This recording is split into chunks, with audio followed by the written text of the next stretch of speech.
정우 씨는 올해로 67, 은퇴한 지는 벌써 10년이 넘었습니다. 처음 은퇴했을 때만 해도 세상이 텅 빈 것 같았죠.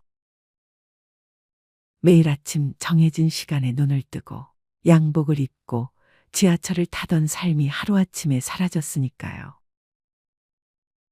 집에 앉아 있으면 아내의 발자국 소리와 시계 초침 소리만 크게 들렸습니다. 그때 구원처럼 다가온 게 동창 모임이었습니다. 매달 한 번씩 만나 술잔을 기울이며 옛날 이야기, 건강 이야기, 아이들 이야기를 하다 보면 그날만큼은 웃음이 끊이지 않았습니다. 그 시절엔 모임 날만 되면 며칠 전부터 설렜습니다. 아내는 당신 또 친구 만나러 나가 하며 말했습니다.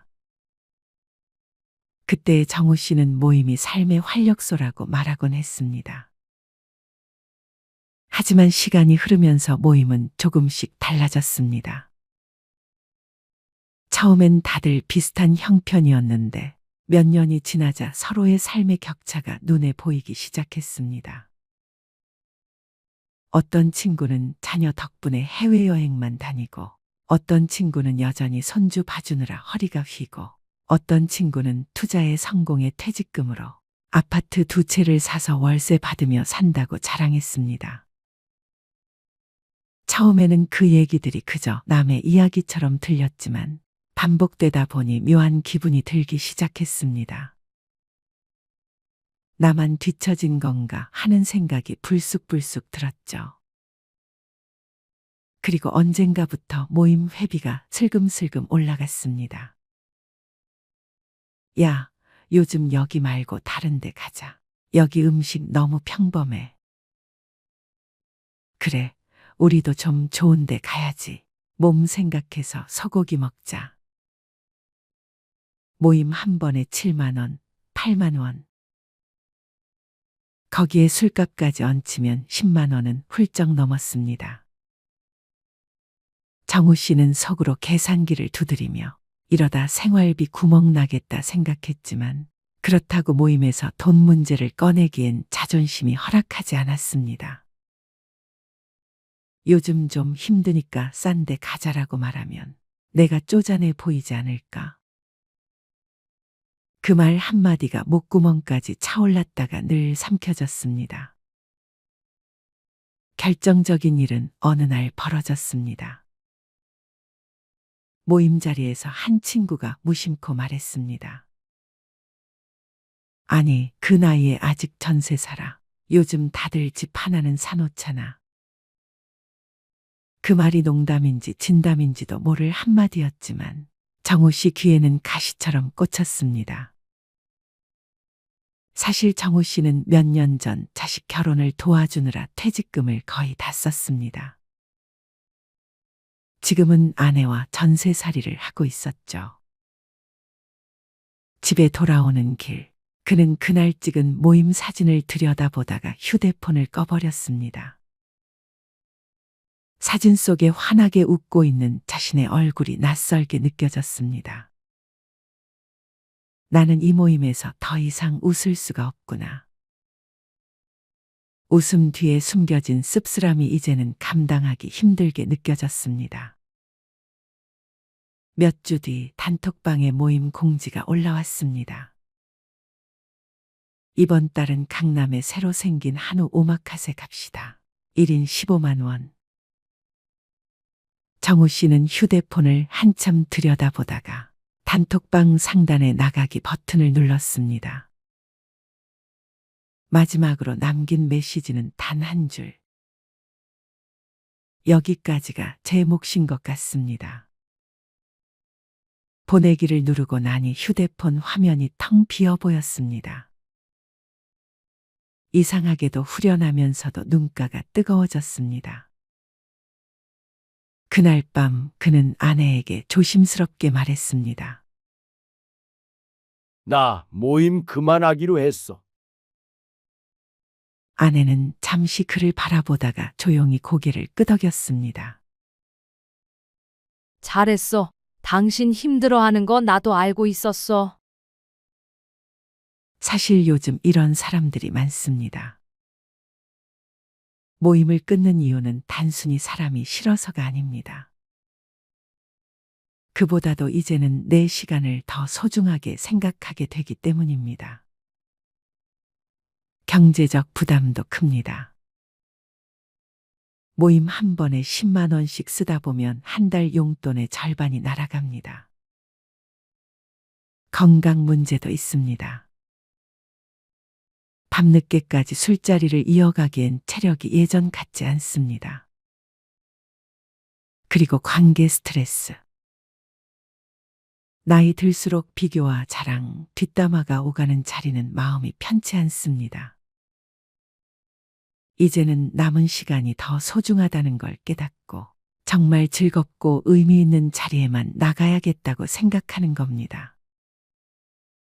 오래된 인연이라도 지금의 나와 맞지 않는 관계라면 과감히 정리하는 겁니다. 모임을 끊는 건 관계를 포기하는 게 아닙니다. 내 삶의 우선순위를 새롭게 정리하는 과정입니다. 혹시 여러분도 비슷한 고민을 하고 계신가요? 그렇다면 스스로에게 물어보세요. 이 모임이 나에게 기쁨을 주는지, 모임에 다녀온 날 내 마음은 가벼운지 무거운지.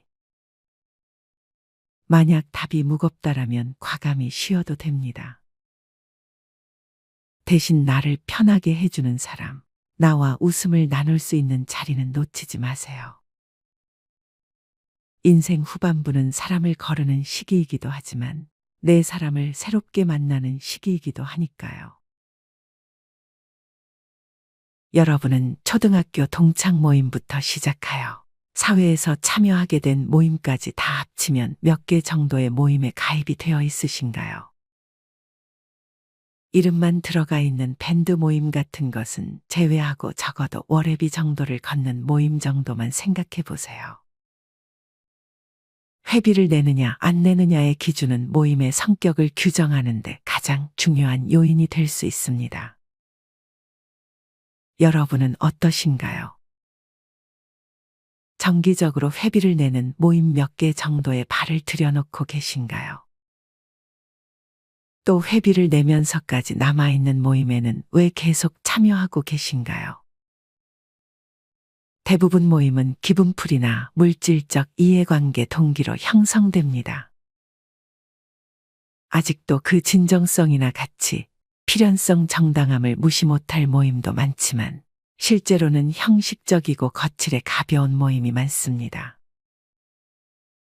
어떤 모임은 이미지 자기 내세우기 경연장 같습니다. 허상인 자신의 존재감을 과시하는 장이 되기도 합니다. 모두들 타인의 자기 인정에 목매다는 경우도 있고 진원보다 감언이 넘칩니다. 오늘은 나이 들수록 피해야 하는 모임과 건강하고 행복한 노년을 위해 필요한 모임에 대해 알려드리도록 하겠습니다. 먼저 나이 들수록 피해야 하는 모임. 첫 번째, 부정적인 에너지가 높은 모임입니다.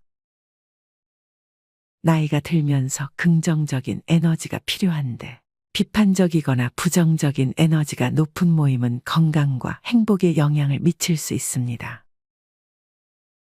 친구들의 힘듦과 어려움의 이야기, 혹은 남의 뒷담화를 듣다 보면 나도 모르게 그 감정에 젖어 있습니다. 같이 눈물을 흘리기도 하고 같이 쌍욕을 내뱉어 보기도 하며 마구 화를 내어 보기도 합니다. 그렇게 들어주고 함께 감정을 나누며 상대와 많이 가까워지기도 하지만 문제는 헤어지고 나서 느껴지는 부정적인 감정들입니다. 앞서 말한 부정적인 감정을 흠뻑 나눈 시간은 고스란히 헤어져도 나를 감싸고 있습니다. 보이지 않는 보호막처럼 머리끝부터 발끝까지 감정들이 신체에 묻어 있음을 알게 됩니다. 모임에 다녀와서 부정적인 느낌이 자주 든다고 느껴지시면 그 모임은 피하시는 게 좋습니다. 이런 모임보다는 긍정적이고 지지해주는 환경에서 삶을 즐기는 것이 중요합니다. 부정적 에너지가 높은 모임은 피하는 것이 현명합니다. 두 번째는 자랑만 하는 모입니다. 얼마 전 아는 지인을 만났습니다. 대기업 임원을 지내셨던 분으로 최근 속상했던 경험으로 동창회 얘기를 하셨습니다. 아들이 미국의 유명한 대학에 입학하게 되어 겸사겸사 다녀왔다는 한 친구의 이야기를 또 다른 친구가 한쪽에서 가슴 치고 들었다며 속상했다는 것입니다. 투병 중인 아들 때문일 거라 하시면서 언제부터인가 본인도 자식 자랑, 돈 자랑이 많은 자리는 꺼려진다고 하셨습니다. 이 나이쯤 되면 가슴 아픈 일들을 한두 가지쯤 안고 사는 게 일반적인데 별로 말하고 싶지 않은 내용들까지 억지로 들춰지는 상황을 불편해 하셨습니다. 직장인이 퇴직할 즈음의 아이는 대학 진학을 하거나 취업할 나이가 됩니다. 누군가의 자녀는 명문대에 입학하고 번듯한 직장에 들어가겠지만 반대로 누군가의 자녀는 원하는 대학에 낙방하거나 출근할 회사가 없을 수 있습니다. 마음처럼 되지 않는 게 자식 농사인데도 다른 이의 자랑을 들으면 모든 게 내 탓인 듯하여 스스로 책망하게 됩니다. 또한 노후 준비가 충분치 않은 퇴직자는 경제적 고민도 부담일 수밖에 없습니다. 당장 생활비 마련이 시급한데 마땅한 일자리를 구하기도 쉽지 않아 두 번째 세상살이는 더 힘겹습니다. 여기에 연로하신 부모님과 병에 걸린 가족까지 책임져야 하는 상황이라면 앞날이 막막하기만 합니다. 이번 동창회를 다녀온 후 깨달은 점이 있다고 합니다. 퇴직자일수록 서로를 더 배려해야 한다는 점입니다. 퇴직의 아픔은 같은 퇴직자가 아니면 가까운 가족조차 가늠하기 어렵습니다. 그래서 퇴직자들은 더더욱 나를 드러내기에 앞서 타인을 이해하고 존중하는 태도를 가져야 합니다. 나의 말 한마디가 다른 사람에게 빗으로 꽂히고 내 행동 하나가 상처가 될 수 있기 때문입니다. 무슨 말을 해야 할지 모르겠다면 그저 조용히 지켜보거나 찬찬히 들어주기만 해도 좋을 것 같습니다. 경우에 따라서는 과도한 관심도 버거울 때가 있습니다. 수십 년간 몸담았던 회사에서 떠밀려 나오는 심경을 누가 할까요? 혹여 퇴직자 자신의 헛헛함을 자식 자랑이나 돈 자랑으로 채우려 한다면 이는 상대에게 상처만 줄 뿐입니다. 결코 나와 다르지 않을 동료의 심정도 헤아려 보세요. 세 번째는 서로 시기 질투하는 모임입니다. 이연복 셰프가 한 TV 프로그램에서 자신의 친구 관계에 대해 이야기한 적이 있습니다. 이 셰프에게는 30년 가까이 만나온 친구 모임이 있었습니다. 이 셰프가 유명해지고 난 후 친구 모임에서 2차를 갔을 때 이 차는 누가 돈을 내냐? 라는 말이 나왔습니다. 이 셰프는 이 차는 자기가 내겠다고 했는데 그 말을 듣고 한 친구가 왜 내가 이 차를 쏘느냐며 멱살을 잡았다고 합니다. 결국 싸움이 났고 그 후 이 셰프는 모임에 나가지 않는다고 했습니다. 오랜 친구 모임이 2차 회식비를 내느냐 마느냐 문제로 깨지고 만 것입니다. 하지만 2차 회식비를 누가 내느냐가 진짜 원인은 아닙니다. 이 셰프가 유명해진 것에 대한 시기 질투가 진짜 문제였습니다. 친구 모임에서 왜 내가 돈을 다 내느냐고 따지는 건 그 사람에게 시기나 질투, 콤플렉스가 있다는 방증입니다. 회식비를 반 낸다 해도 문제고 다 낸다 해도 문제입니다. 그럼 n분의 1로 나눠내면 문제가 없을까? 그것도 아닙니다. 성공의 돈도 벌었는데 친구들에게 한턱을 내지 않는 쫀쫀하고 야박하며 베풀 줄 모르는 이기적인 친구가 돼버립니다. 이런 사람들은 욕을 피할 수 있는 방법이 없습니다.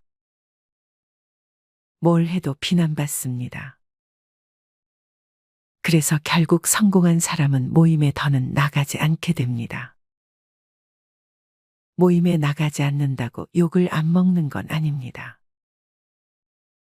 성공하기 전에는 모임에 나갔는데 성공한 다음부터 나가지 않으면 옛날에는 안 그랬는데 이제는 변했어 라며 비난받습니다.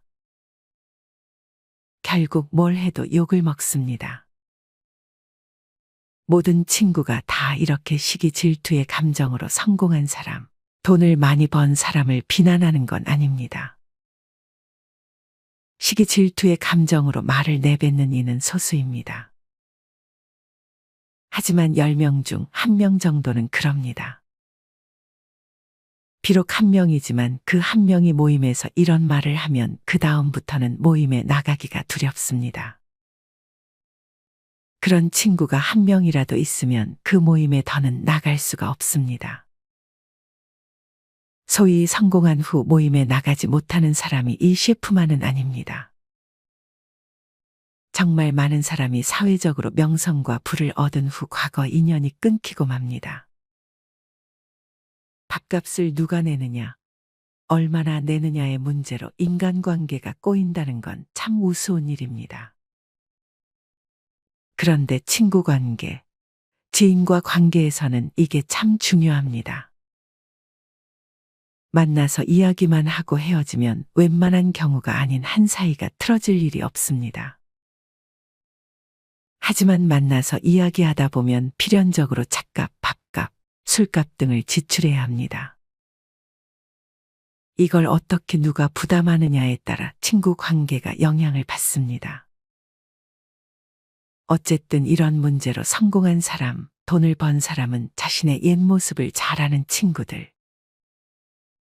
즉 자기가 잘 나가기 전, 성공하기 전부터 알고 지낸 친구들 모임에 나가기가 힘듭니다. 업무와 관계없이 순수한 인간관계를 이어나갈 수 있는 좋은 모임이라 해도 소위 성공했다는 사람은 나가기가 어렵습니다. 성공한 후 사람이 변해서 모임에 나가지 않는 게 아닙니다. 모임에서 상처를 받아 다음부터는 안 나가게 된다는 게 좀 더 정확한 답입니다. 이렇게 나이 들수록 피해야 하는 모임에 대해 알아봤습니다. 모임을 아예 나가지 말라는 게 아닙니다. 어떤 모임이든 장단점을 가지고 있습니다. 사람과의 소통이 이루어지는 공동체는 그만큼 제약되는 부분과 허용되는 부분으로 어느 정도 나눠지는 것 같습니다. 하지만 그 범주를 벗어나 도드라지거나 흐트러뜨릴 경우 부딪힘은 따라옵니다. 그만큼 인간관계에서 발생하는 문제가 큰 것 같다는 생각을 해봅니다. 마지막으로 행복한 노년을 위해 필요한 모임에 대해 알려드리겠습니다. 첫 번째, 지적 호기심을 충족시켜주는 모임. 지적 호기심을 충족시키는 모임은 노년에도 능동적인 두뇌 활동을 유도하며 지적인 만족을 가져다 줄 수 있습니다. 새로운 지식을 습득하고 지적 호기심을 유지하면 마음이 활기차지고 삶의 만족도가 상승할 수 있습니다. 두 번째, 지역사회와 연계되는 나눔과 봉사활동. 지역사회와 연계되는 나눔과 봉사활동은 사회적 연대감을 높이며 유익한 사회적 활동을 통해 삶의 가치를 높일 수 있습니다. 다양한 연령대와 교류하면서 자신의 경험과 지식을 공유하며 소외감을 해소할 수 있습니다.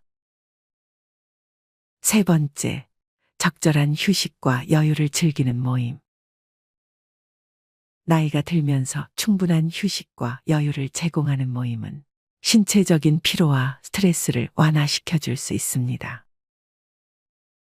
또한 자연과 소통하며 휴식을 취하는 모임은 건강을 유지하며 심신을 안정시켜 줄 수 있습니다.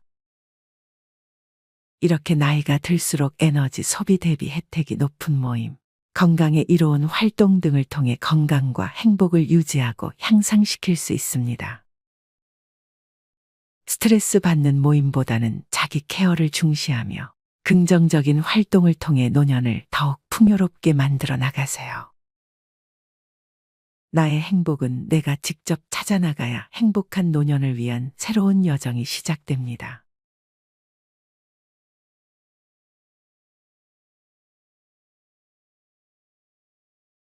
여러분은 초등학교 동창 모임부터 시작하여 사회에서 참여하게 된 모임까지 다 합치면 몇 개 정도의 모임에 가입이 되어 있으신가요? 이름만 들어가 있는 밴드 모임 같은 것은 제외하고 적어도 월회비 정도를 걷는 모임 정도만 생각해 보세요.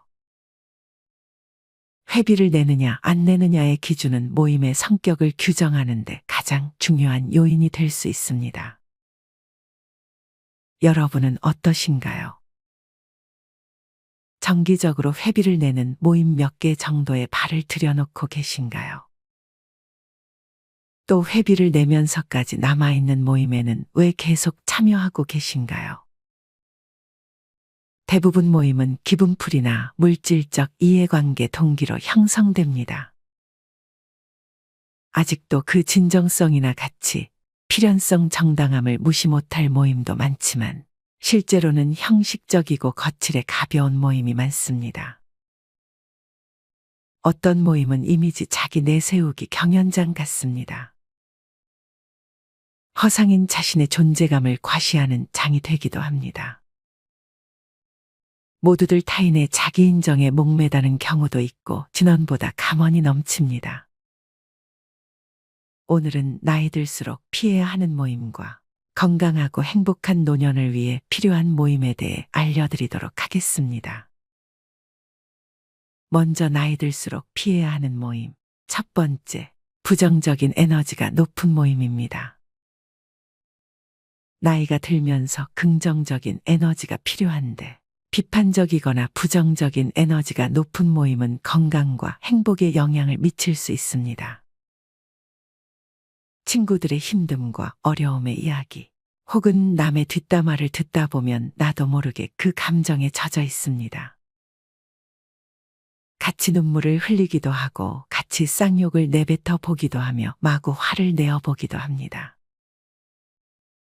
그렇게 들어주고 함께 감정을 나누며 상대와 많이 가까워지기도 하지만 문제는 헤어지고 나서 느껴지는 부정적인 감정들입니다. 앞서 말한 부정적인 감정을 흠뻑 나눈 시간은 고스란히 헤어져도 나를 감싸고 있습니다. 보이지 않는 보호막처럼 머리끝부터 발끝까지 감정들이 신체에 묻어 있음을 알게 됩니다. 모임에 다녀와서 부정적인 느낌이 자주 든다고 느껴지시면 그 모임은 피하시는 게 좋습니다. 이런 모임보다는 긍정적이고 지지해주는 환경에서 삶을 즐기는 것이 중요합니다. 부정적 에너지가 높은 모임은 피하는 것이 현명합니다. 두 번째는 자랑만 하는 모임입니다. 얼마 전 아는 지인을 만났습니다. 대기업 임원을 지내셨던 분으로 최근 속상했던 경험으로 동창회 얘기를 하셨습니다. 아들이 미국의 유명한 대학에 입학하게 되어 겸사겸사 다녀왔다는 한 친구의 이야기를 또 다른 친구가 한쪽에서 가슴 치고 들었다며 속상했다는 것입니다. 투병 중인 아들 때문일 거라 하시면서 언제부터인가 본인도 자식 자랑, 돈 자랑이 많은 자리는 꺼려진다고 하셨습니다. 이 나이쯤 되면 가슴 아픈 일들을 한두 가지쯤 안고 사는 게 일반적인데 별로 말하고 싶지 않은 내용들까지 억지로 들춰지는 상황을 불편해하셨습니다. 직장인이 퇴직할 즈음의 아이는 대학 진학을 하거나 취업할 나이가 됩니다.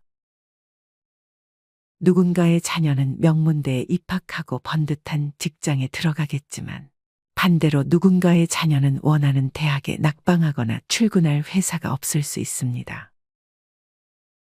마음처럼 되지 않는 게 자식 농사인데도 다른 이의 자랑을 들으면 모든 게 내 탓인 듯하여 스스로 책망하게 됩니다. 또한 노후 준비가 충분치 않은 퇴직자는 경제적 고민도 부담일 수밖에 없습니다. 당장 생활비 마련이 시급한데 마땅한 일자리를 구하기도 쉽지 않아 두 번째 세상살이는 더 힘겹습니다. 여기에 연로하신 부모님과 병에 걸린 가족까지 책임져야 하는 상황이라면 앞날이 막막하기만 합니다. 이번 동창회를 다녀온 후 깨달은 점이 있다고 합니다. 퇴직자일수록 서로를 더 배려해야 한다는 점입니다. 퇴직의 아픔은 같은 퇴직자가 아니면 가까운 가족조차 가늠하기 어렵습니다. 그래서 퇴직자들은 더더욱 나를 드러내기에 앞서 타인을 이해하고 존중하는 태도를 가져야 합니다.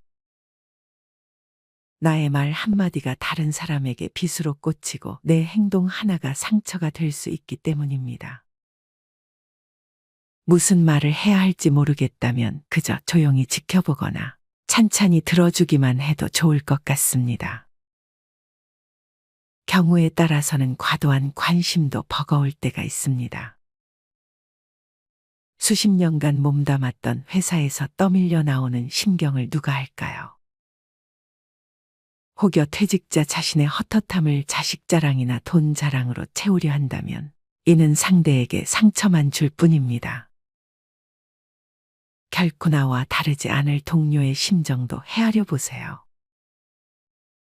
세 번째는 서로 시기 질투하는 모임입니다.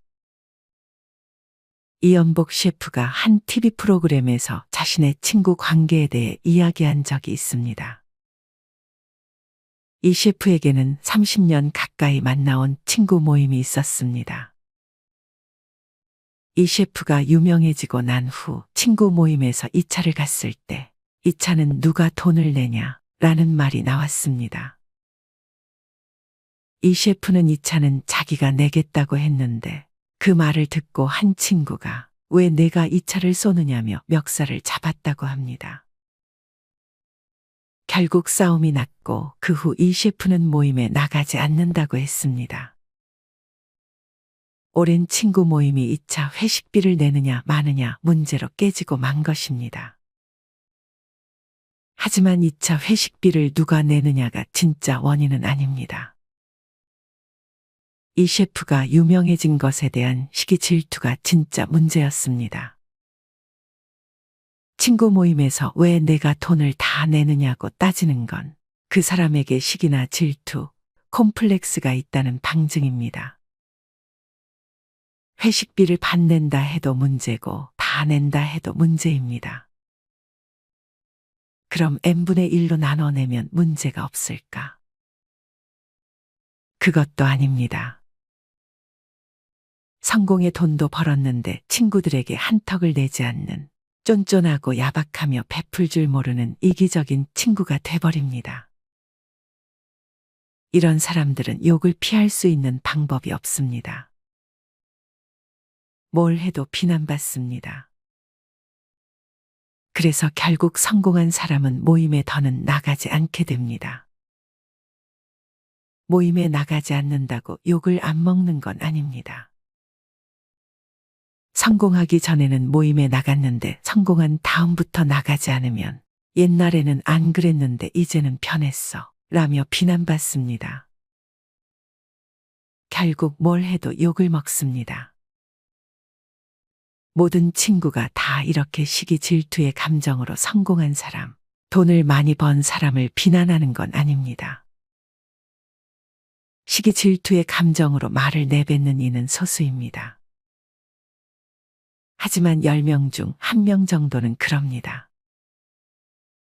비록 1명이지만 그 1명이 모임에서 이런 말을 하면 그 다음부터는 모임에 나가기가 두렵습니다. 그런 친구가 1명이라도 있으면 그 모임에 더는 나갈 수가 없습니다. 소위 성공한 후 모임에 나가지 못하는 사람이 이 셰프만은 아닙니다. 정말 많은 사람이 사회적으로 명성과 부를 얻은 후 과거 인연이 끊기고 맙니다.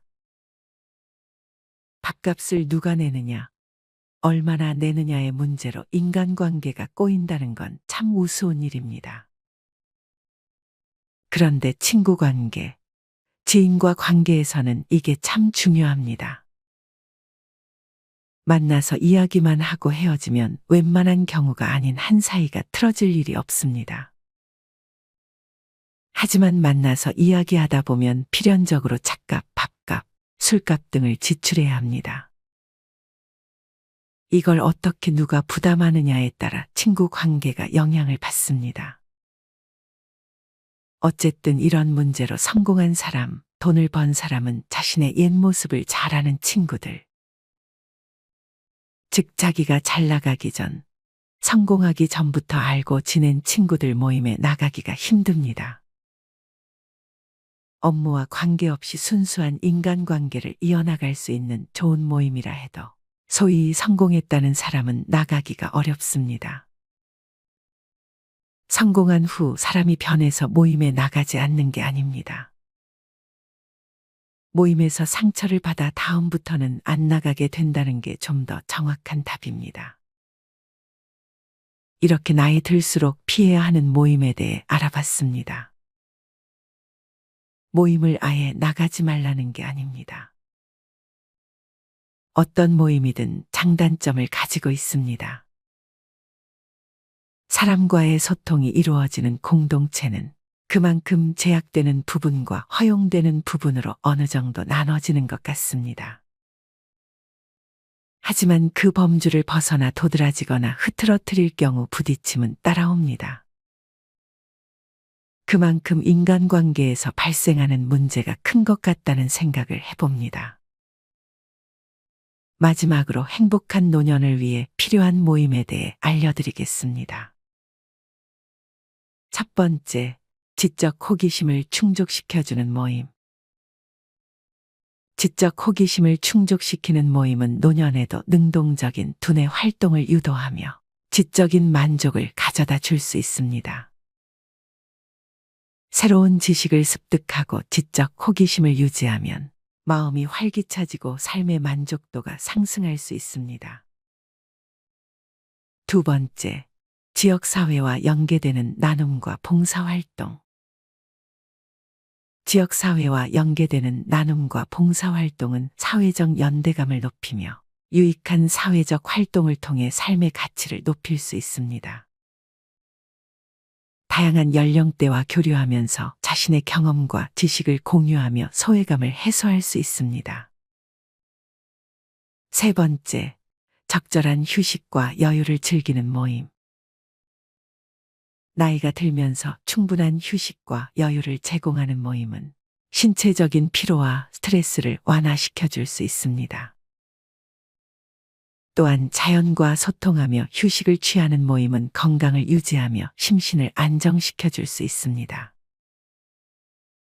이렇게 나이가 들수록 에너지 소비 대비 혜택이 높은 모임, 건강에 이로운 활동 등을 통해 건강과 행복을 유지하고 향상시킬 수 있습니다. 스트레스 받는 모임보다는 자기 케어를 중시하며 긍정적인 활동을 통해 노년을 더욱 풍요롭게 만들어 나가세요. 나의 행복은 내가 직접 찾아나가야 행복한 노년을 위한 새로운 여정이 시작됩니다.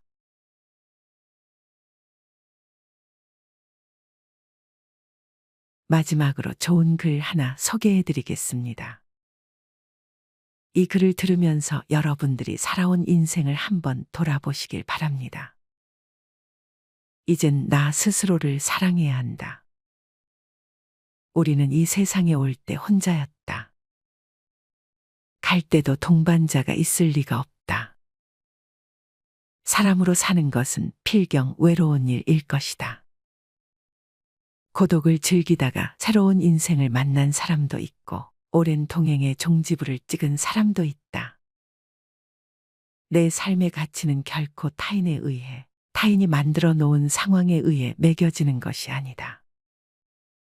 내가 나를 어떻게 바라보느냐, 내가 내 삶을 어떻게 살아가느냐에 따라 달라질 것이다. 우리는 다른 이들과 함께 있을 때 맡겨진 대역을 충실하게 연기한다.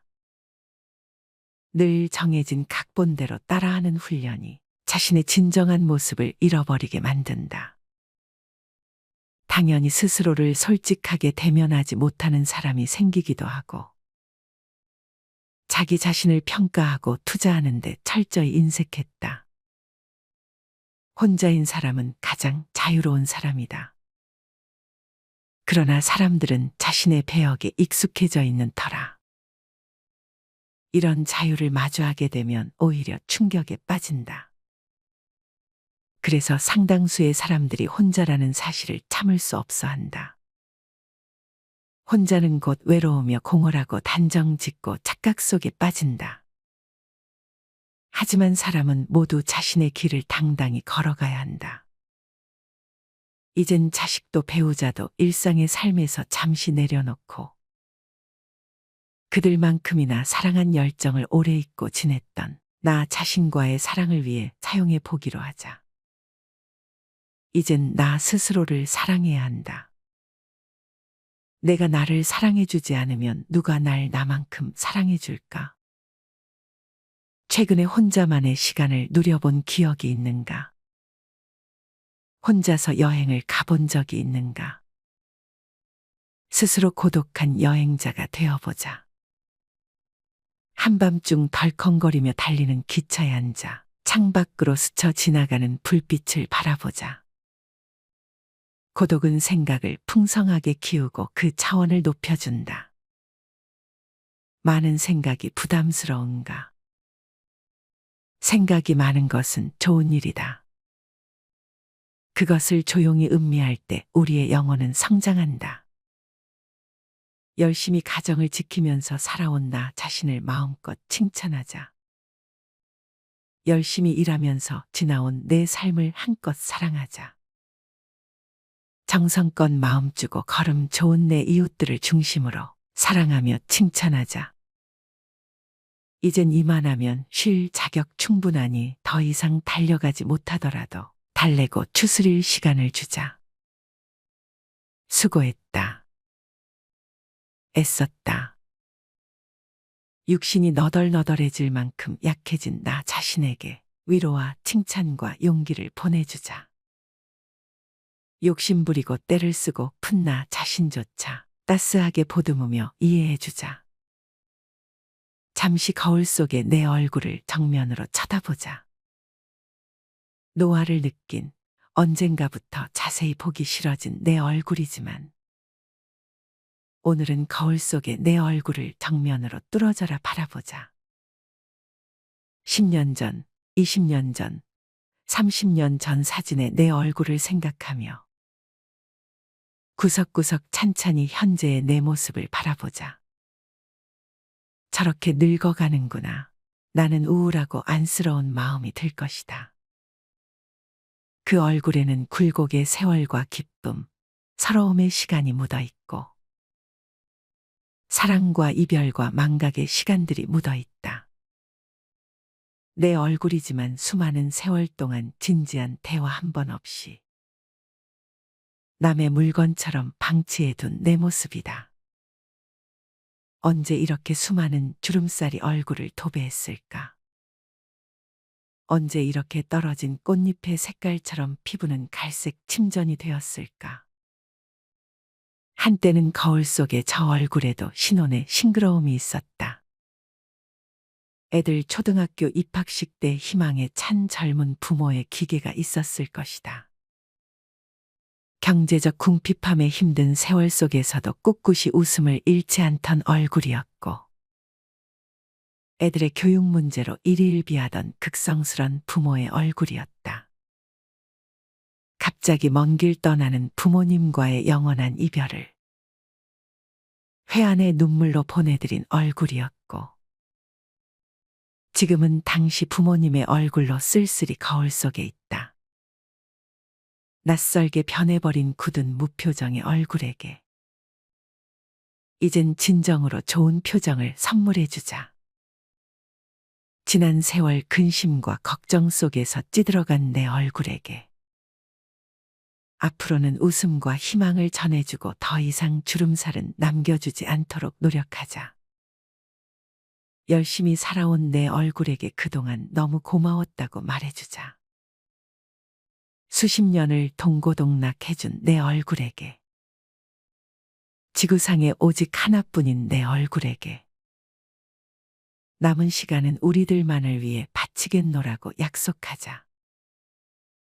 생각은 말이 되고 말은 행동이 되며 행동은 습관이 되고 습관은 삶의 변화를 준다. 어떤 생각을 하느냐에 따라 인생이 달라진다. 내가 나를 사랑하지 않으면 남들 또한 나를 사랑해주지 않을 것이다. 첫 번째, 내가 제일 좋아했던 취미 생활을 시작하자. 두 번째, 내가 진짜 가보고 싶은 여행지로 훌쩍 떠나자. 세 번째, 신발은 지금까지 신었던 가격보다 좀 비싼 걸로 투자하자. 네 번째, 마음을 터놓을 수 있는 친구에게 당장 전화해보자. 다섯 번째, 아직 용서해주지 않았던 사람이 있다면 가슴을 열고 용서해주자. 그러면 내가 편해진다. 여섯 번째, 거리가 멀더라도 맛집으로 이름난 식당을 찾아 나 자신에게 음식 선물을 해주자. 일곱 번째, 매일 아침 눈을 뜨는 순간 나는 사랑받기 위해 태어난 사람이고 지금 이 순간이 가장 행복한 사람이라고 외치자. 이 글을 읽은 모든 사람이 과거에 어떻게 살았던 지금 당장부터 행복했으면 한다. 거울 속의 낯선 나를 이젠 진정 사랑하는 대상으로 친하게 지내며 먼 훗날 영원한 안식 여행을 떠날 때 너와 나 우리는 행복한 삶을 살았다고 말할 수 있었으면 얼마나 좋을까. 내가 먼저 내 얼굴을 사랑해라고 말하고 바로 행동을 했으면 합니다. 나를 없인 여기지 말고 위대하고 또 위대한 소중하고 귀한 사람이 당신임을 잊지 말고 살았으면 합니다.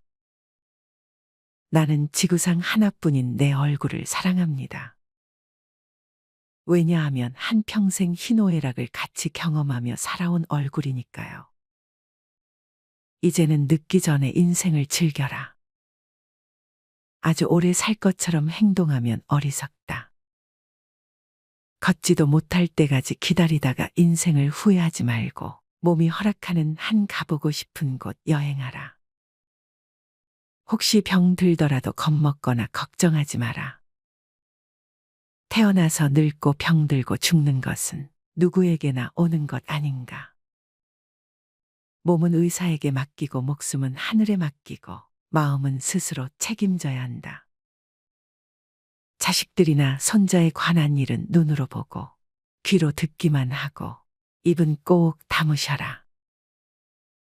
자신이 자신을 최고로 여기고 자신을 대접하며 살다가 생로병사에 순응하며 살자. 머물듯 가는 것이 세월인 것을.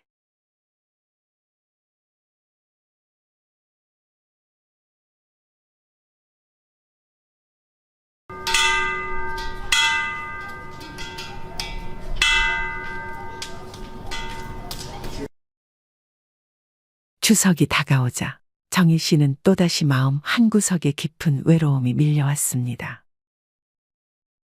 추석은 한때 가족들이 모여 웃고 떠들며 풍성한 음식을 나누던 날이었지만 요즘 들어 그 의미는 점점 퇴색해져 가는 듯했습니다.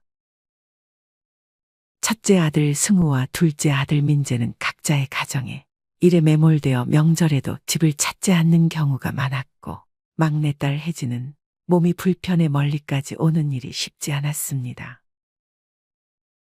며칠 전부터 정희 씨는 작은 기대감을 안고 음식을 준비했습니다. 비록 자식들이 올지 확실치 않았지만 혹시라도 찾아올지 모른다는 생각에 떡을 빚고 전을 부치며 분주하게 움직였습니다. 이번에도 첫째 승우는 바쁘다며 연락 한 통조차 없었고 둘째 민재는 명절 전날 가까스로 전화 한 통을 걸어왔습니다. 엄마, 우리 이번에도 못 갈 것 같아요. 회사 일도 있고 애들도 바빠서 내년에 봐요. 정희 씨는 힘겹게 대답했습니다. 그래, 알았다. 너희도 고생 많다. 하지만 마음속 깊은 곳에서는 서운함이 쌓여갔습니다. 내년에도 또 이런 핑계를 댈 게 뻔하다는 것을 알고 있었습니다. 자식들이 한 해 한 해 명절을 이유로 집에 오지 않는 것이 이제는 당연하게 여겨지는 듯했습니다. 하지만 옆집은 달랐습니다. 정희 씨는 아침부터 옆집 창식이네 자식들이 명절을 맞아 찾아온 모습을 보았습니다. 차가 집 앞에 들어서고 자식들이 부모에게 선물 보따리를 들고 내려오는 모습을 보며 가슴이 덜컥 내려앉았습니다. 차를 세우고 내리는 가족들, 함께 웃으며 명절 인사를 나누는 모습을 보는 것은 이제 정희 씨에게 고통스러웠습니다. 자식이 있다는 사실이 부끄럽게 느껴질 정도였습니다. 저녁상을 물리고 나서 정희 씨는 남편에게 조심스레 말을 꺼냈습니다. 그래, 낮에는 어딜 갔다 오신 거요? 남편은 퉁명스럽게 대답했습니다. 가긴 어딜 가? 그냥 바람이나 쐬고 왔지. 그래, 내일은 뭘 할 거요? 하긴 무얼해. 고추모나 심어야지. 정희 씨는 한숨을 쉬며 다시 물었습니다. 내일이 무슨 날인지나 아시오? 남편은 담배를 꺼내며 대꾸했습니다. 날이 무슨 날이요? 그날이 그날이지. 정희 씨는 가슴이 답답해졌습니다. 내일이 추석이잖아요. 옆집 창식이는 자식들이 벌써 다 와서 북적거리는구먼. 우리 집 자식들은 대체 뭐가 그리 바쁘대요? 남편은 한동안 말이 없더니 퉁명스럽게 내뱉었습니다. 오지도 않을 자식들 얘기 그만해. 와도 뭐 달라질 게 있나? 정희 씨는 속이 상해 울컥했지만 꾹 참으며 밥상을 치웠습니다. 다른 집 자식들은 철이 들고 부모를 챙기는데 우리 집 자식들은 대체 뭐가 그렇게 바빠서 명절에도 얼굴 한 번을 못 비추는지. 에휴, 자식 잘못 기른 내 죄지. 남편은 그런 아내의 푸념을 듣기 싫었는지 담배를 더 깊게 빨고는 밖으로 나가버렸습니다. 정희 씨는 혼자서 부엌을 정리하며 눈물이 맺힌 눈을 훔쳤습니다. 매번 자식들을 기다리며 애를 쓰지만 그들은 오지 않았습니다. 남편은 애써 강한 척했지만 그의 마음속 깊은 곳에서도 자식들에 대한 서운함과 그리움이 밀려들고 있었습니다. 다음 날 추석 아침이 밝았습니다. 마을 곳곳에서 자식들이 찾아와 부모님과 함께 추석을 보내는 모습이 보였습니다. 차들이 이 집 저 집에 들락거리며 웃음소리가 들려왔습니다. 아침부터 요란한 소리가 들리자 정희 씨는 무거운 마음을 안고 남편을 찾으러 나갔습니다. 어디 가셨대? 고추 심는다더니 비닐하우스에도 없고. 그녀는 여기저기 남편을 찾아다니다가 광에서 낯선 보따리 2개를 발견했습니다.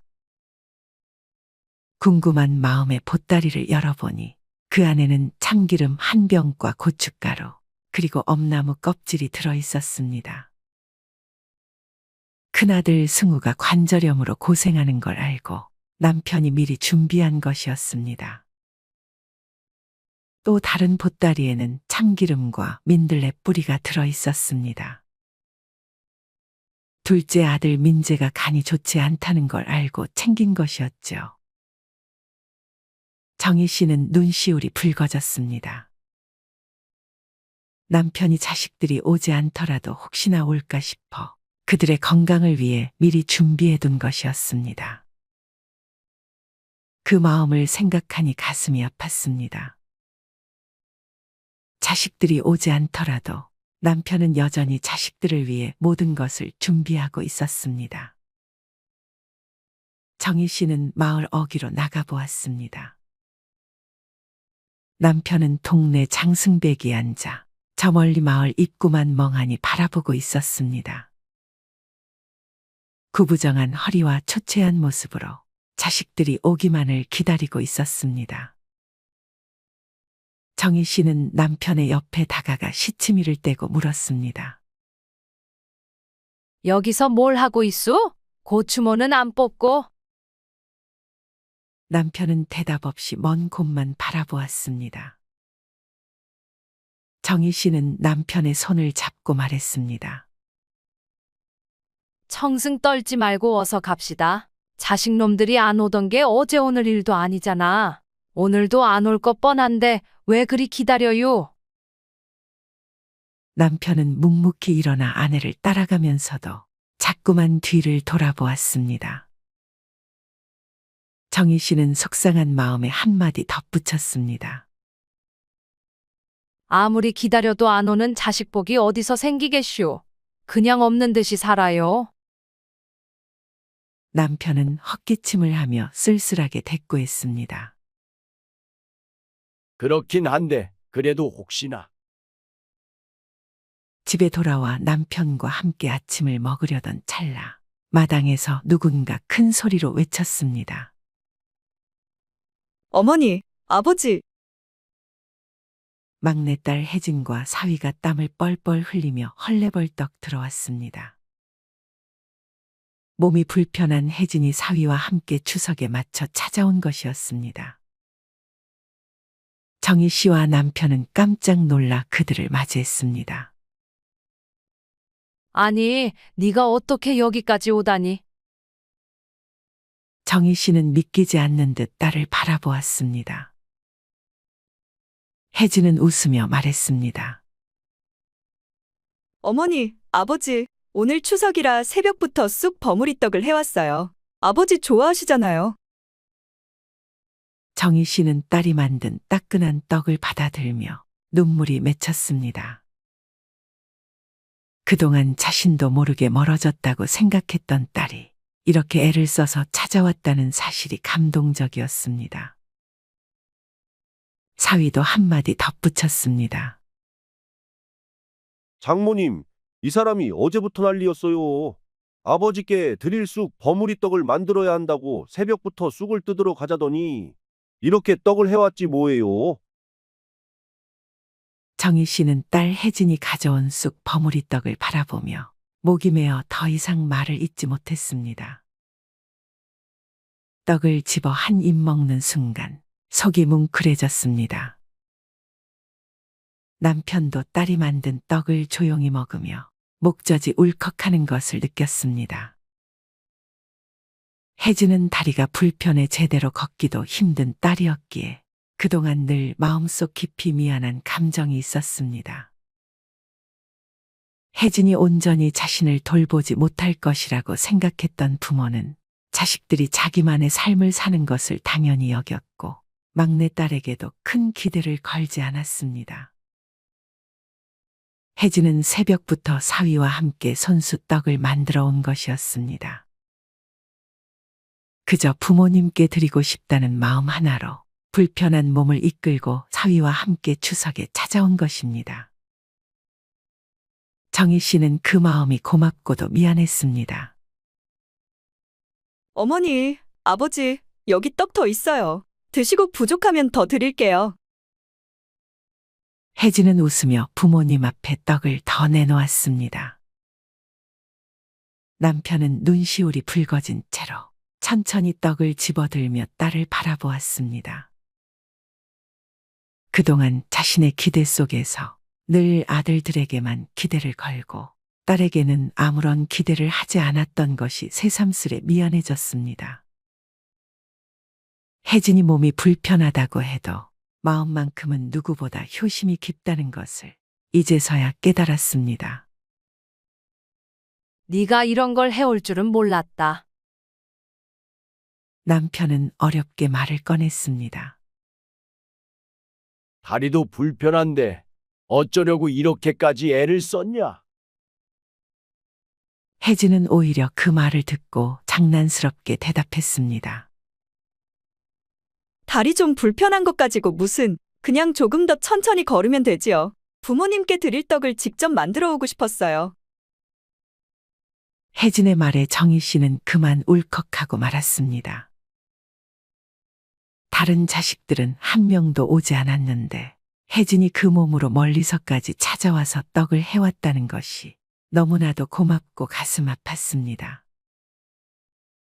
속으로는 자신이 혜진을 이렇게까지 소중하게 생각하지 못한 시간이 후회스럽게 느껴졌습니다. 정희 씨는 눈물을 훔치며 말했습니다. 네가 와줘서 엄마 아버지는 너무 고맙다. 자식 중에 네가 제일 속 깊은 걸 왜 이제서야 알았을까?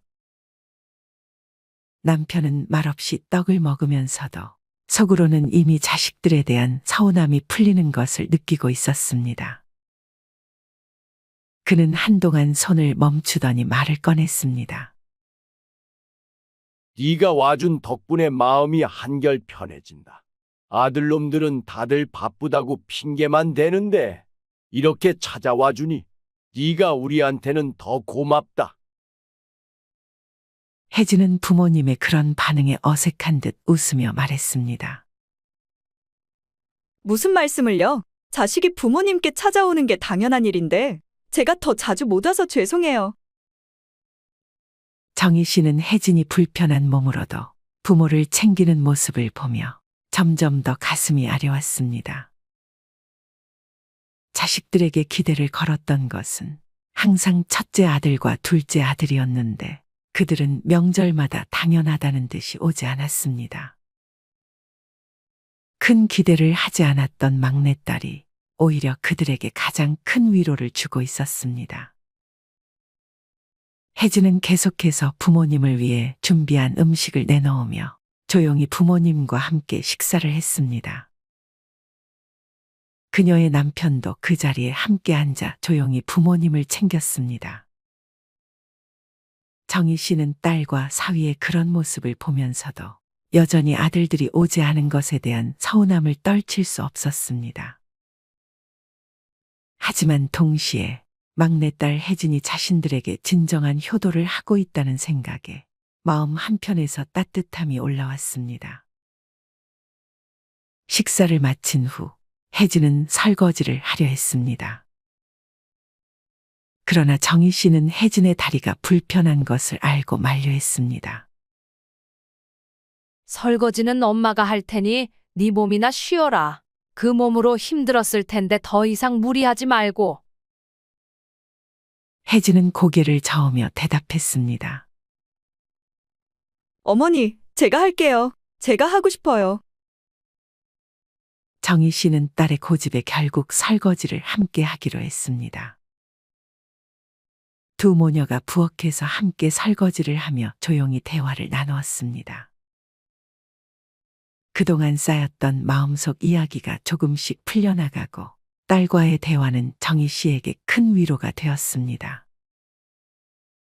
부모님과 함께 시간을 보내며 혜진은 조용히 자리를 지켰고 그 모습에 남편도 마음이 한결 가벼워졌습니다.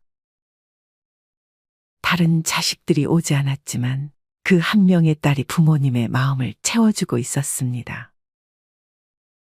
그날 저녁 혜진과 사위는 다시 먼 길을 떠나기 전에 부모님께 인사를 드렸습니다. 어머니, 아버지, 저희는 이제 그만 가볼게요. 몸 건강하시고 또 올게요. 혜진이 떠나기 전 정희 씨는 그녀의 손을 꼭 잡고 말했습니다. 다음에 또 올 필요 없어. 그저 건강하게 네 자리에서 행복하게 살아줘. 그것만으로도 엄마는 충분하다. 혜진은 부모님의 손을 꼭 잡으며 눈물 글썽한 얼굴로 웃었습니다. 어머니, 아버지도 건강하세요. 다음에 또 찾아뵐게요. 그렇게 혜진과 사위는 먼 길을 떠났고 정희 씨와 남편은 다시 조용한 집에 남게 되었습니다. 그러나 그날 밤 정희 씨는 혜진이 다녀간 것만으로도 마음이 따뜻해진 것을 느꼈습니다. 그리고 남편 역시 딸의 존재가 이렇게나 소중하다는 것을 다시금 깨달았습니다. 정희 씨는 딸 혜진과 사위가 떠난 뒤 한참 동안 그들이 앉아 있던 자리를 바라보며 생각에 잠겼습니다. 혜진이 몸이 불편한 딸이라는 이유로 부모에게 큰 기대를 받지 못했던 시간들이 떠올랐습니다. 남편과 정희 씨 모두 아들들에게 더 많은 기대를 걸어왔지만 결국 막내딸 혜진이 가장 먼저 찾아와 부모의 빈 마음을 채워준다는 사실이 놀랍기도 하고 마음 한편으로는 미안함이 가득했습니다.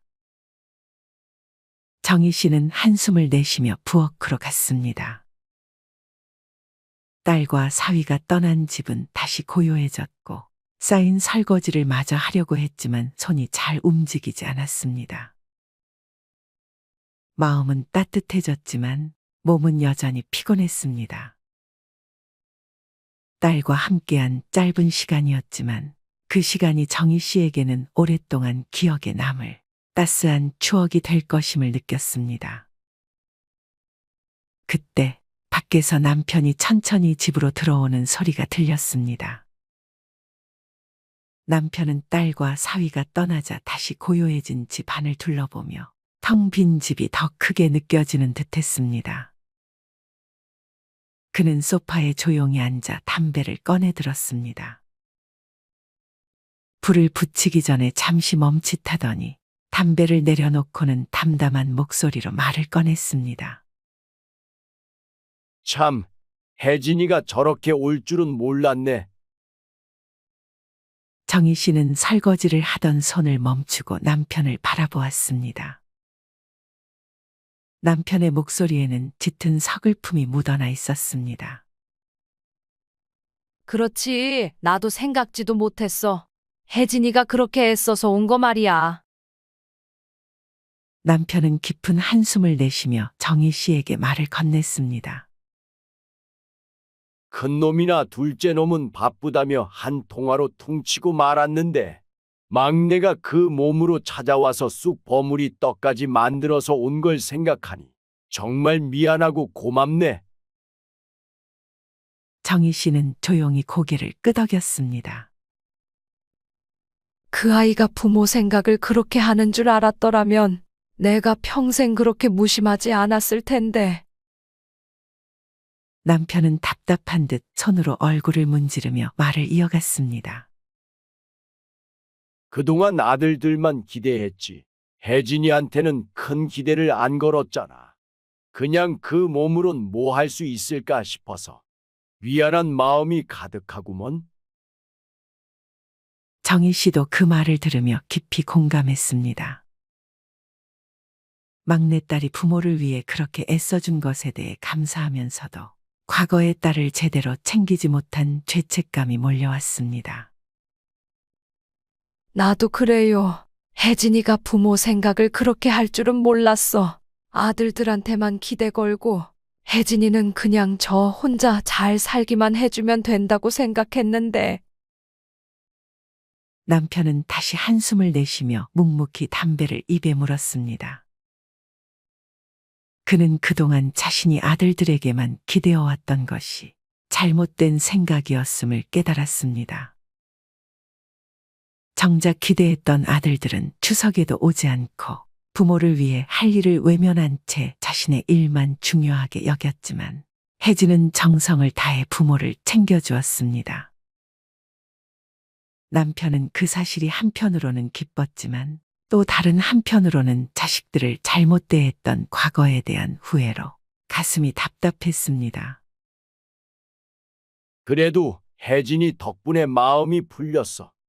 아들놈들이 안 와서 그리 서운했는데 혜진이가 찾아와줘서 참 다행이지. 정희 씨는 조용히 남편의 말을 들으며 그저 고개를 끄덕일 수밖에 없었습니다. 자식들이 부모에게 주는 기쁨이 이렇게나 큰데 그 기쁨을 딸에게서 받게 될 줄은 몰랐습니다.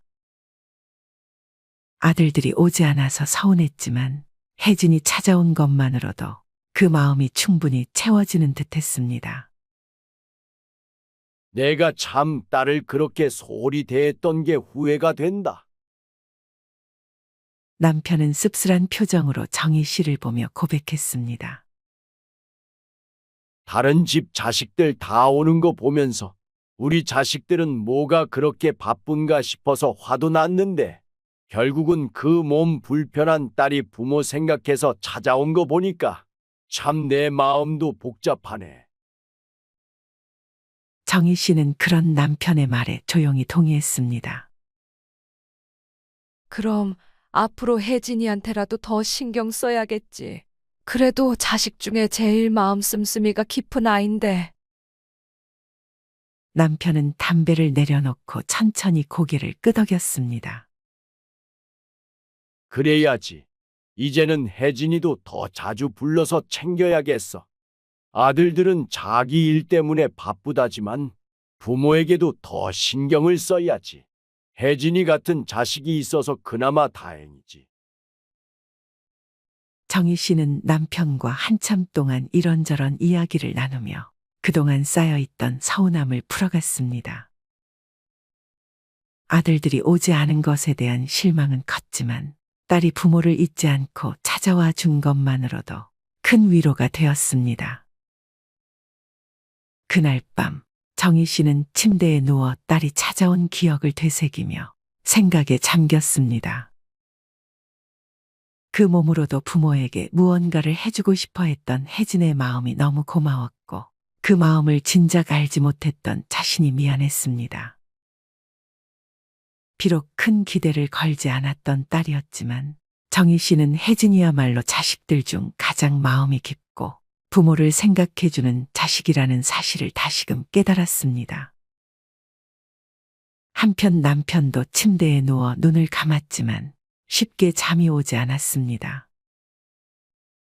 딸이 보여준 효심의 마음이 훈훈해지면서도 한편으로는 아들들에 대한 서운함이 여전히 가시지 않았습니다.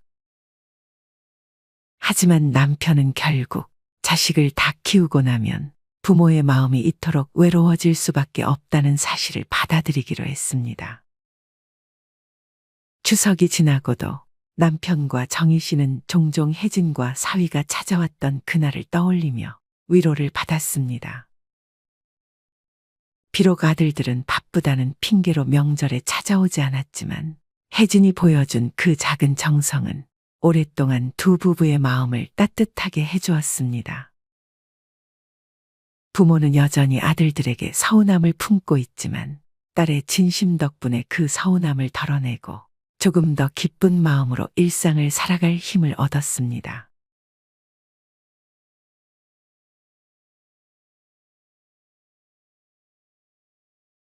이 사연을 들으며 무슨 생각이 드셨나요? 정말 가슴 한켠을 뭉클하게 하는 사연입니다. 무자식이 상팔자다라는 말 들어보셨나요? 자식 없는 것이 도리어 걱정 없이 편하다는 말입니다. 옛날에는 어른들이 그냥 농담 삼아 하는 말이거나 어쩌면 자식 없는 사람들을 위로하는 말일 수 있다고 생각했습니다. 하지만 결혼하고 자식 낳고 늙어가면서 점차 그 말의 속뜻을 알 것 같습니다. 노인이 되어서도 자식을 위해 늘 아낌없이 희생하는 그들은 바로 대한민국의 부모님들입니다.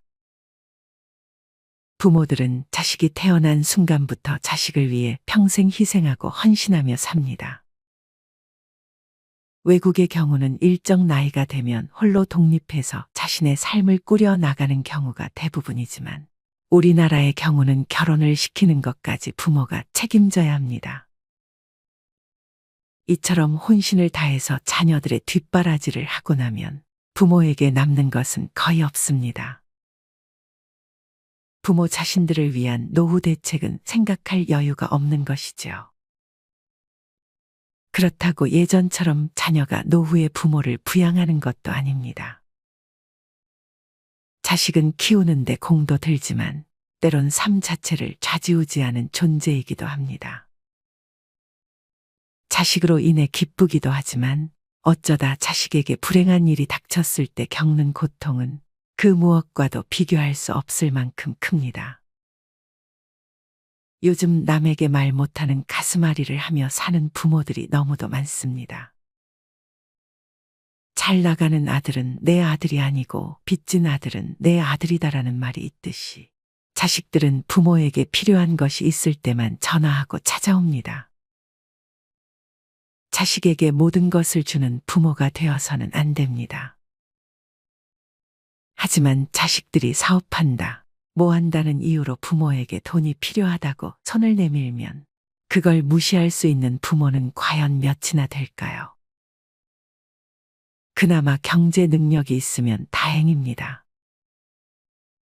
하지만 일할 능력이 없는 부모들은 빚 갚을 길이 막막하기만 한데요. 대부분의 부모는 여윳돈의 일부를 주는 것도 아니고 대출을 받아 자식한테 돈을 주게 됩니다. 나의 모든 것을 주었는데 결국 돌아오는 건 아무것도 없습니다. 한국의 부모는 자식 사랑이 남다릅니다. 내 자식과 관련한 일이라면 그 상대가 어떤 존재이건 온몸을 던져 방어하고 자신은 부족하고 힘들게 살더라도 자식만은 더 나은 길을 걷게 하고 싶어 합니다. 그 과정에서 종종 나를 상실한 채 오로지 자녀에게 올인하는 모습을 보이기도 합니다. 부모의 보호와 배려, 허용과 일방적인 물질 제공에 익숙해진 자식은 결코 부모를 존중하지 않습니다. 자신이 무엇을 해도 자신이 받게 될 혜택은 크게 다르지 않다는 걸 본능적으로 아니까요. 따라서 자식은 적어도 성인이 되어 홀로 서기가 가능해진 이후부터는 철저하게 남처럼 독립적으로 대하는 게 좋습니다. 우리는 부모 자식이라는 특별한 환상을 지니고 있습니다. 마치 태어나면서부터 엮인 운명적인 관계인 것처럼 다른 사람은 몰라도 적어도 부모, 자식에게는 하지 말아야 하는 말이나 행동이 존재하는 것처럼 말이죠. 하지만 부모와 자식 간의 관계도 그저 수많은 인간관계 중 하나일 뿐입니다. 따라서 그 대응도 일반적인 인간관계에서의 내 판단과 결정을 그대로 적용하시면 됩니다. 이렇게 하지 못하면 부모가 자아를 잃게 됩니다. 내 삶과 내 미래, 내 취향과 내 행복을 고민해도 모자랄 시간에 자식에 관해 걱정하거나 고민하며 그것을 해결하기 위해 에너지를 사용하고 있다는 건 엄청난 시간과 에너지 낭비입니다. 그 시간과 에너지를 나를 위해 쏟았다면 지금보다 훨씬 더 나은 삶을 살고 있을 겁니다. 자식은 부모 인생의 성적표도 아니고 부모가 노후에 받을 보상도 아닙니다. 이제 와서 생각해보면 자식은 어려서 품 안에서 재롱 부리며 부모를 웃게 해준 것으로 효도를 다 한 것이란 말이 딱 맞는 말인 것 같습니다. 때론 기쁘고 벅찬, 때론 씁쓸하고 고달픈, 러나 돌아보면 결국 내 인생의 매 순간을 추억으로 채워주는 고마운 존재라고 생각하세요. 자녀를 정확하게 남의 위치에 두었을 때 내가 어떻게 말하고 행동할지를 상상하고 실행하시면 쉽게 해결될 겁니다. 그런 실행 자체가 오히려 자녀의 건강한 삶을 위해 도움이 됩니다. 가족을 위해 나를 포기하거나 희생하는 것이 마치 미덕인 것처럼 포장되는 것은 우리 어머니들 세대까지로 충분합니다. 자식보다 남편보다 내가 먼저여야 합니다. 양보나 희생은 내 마음이 넉넉하고 풍족할 때 하시면 됩니다. 세상에서 가장 중요한 건 나이고 지금 나에게 가장 소중한 사람이 바로 내가 아끼고 관리해야 하는 대상입니다.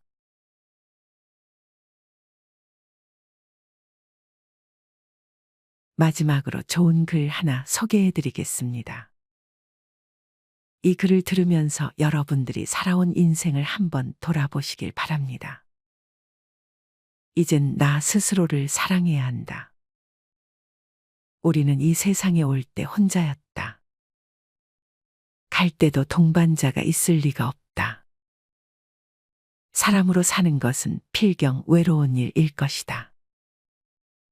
고독을 즐기다가 새로운 인생을 만난 사람도 있고 오랜 동행의 종지부를 찍은 사람도 있다. 내 삶의 가치는 결코 타인에 의해, 타인이 만들어 놓은 상황에 의해 매겨지는 것이 아니다. 내가 나를 어떻게 바라보느냐, 내가 내 삶을 어떻게 살아가느냐에 따라 달라질 것이다. 우리는 다른 이들과 함께 있을 때 맡겨진 대역을 충실하게 연기한다. 늘 정해진 각본대로 따라하는 훈련이 자신의 진정한 모습을 잃어버리게 만든다. 당연히 스스로를 솔직하게 대면하지 못하는 사람이 생기기도 하고, 자기 자신을 평가하고 투자하는 데 철저히 인색했다. 혼자인 사람은 가장 자유로운 사람이다.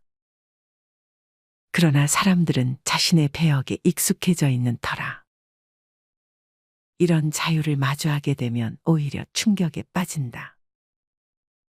그래서 상당수의 사람들이 혼자라는 사실을 참을 수 없어 한다. 혼자는 곧 외로우며 공허하고 단정 짓고 착각 속에 빠진다. 하지만 사람은 모두 자신의 길을 당당히 걸어가야 한다.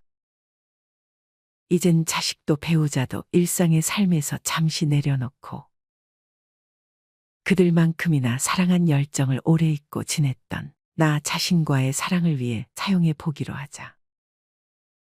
이젠 나 스스로를 사랑해야 한다. 내가 나를 사랑해주지 않으면 누가 날 나만큼 사랑해줄까? 최근에 혼자만의 시간을 누려본 기억이 있는가? 혼자서 여행을 가본 적이 있는가? 스스로 고독한 여행자가 되어보자. 한밤중 덜컹거리며 달리는 기차에 앉아 창밖으로 스쳐 지나가는 불빛을 바라보자. 고독은 생각을 풍성하게 키우고 그 차원을 높여준다.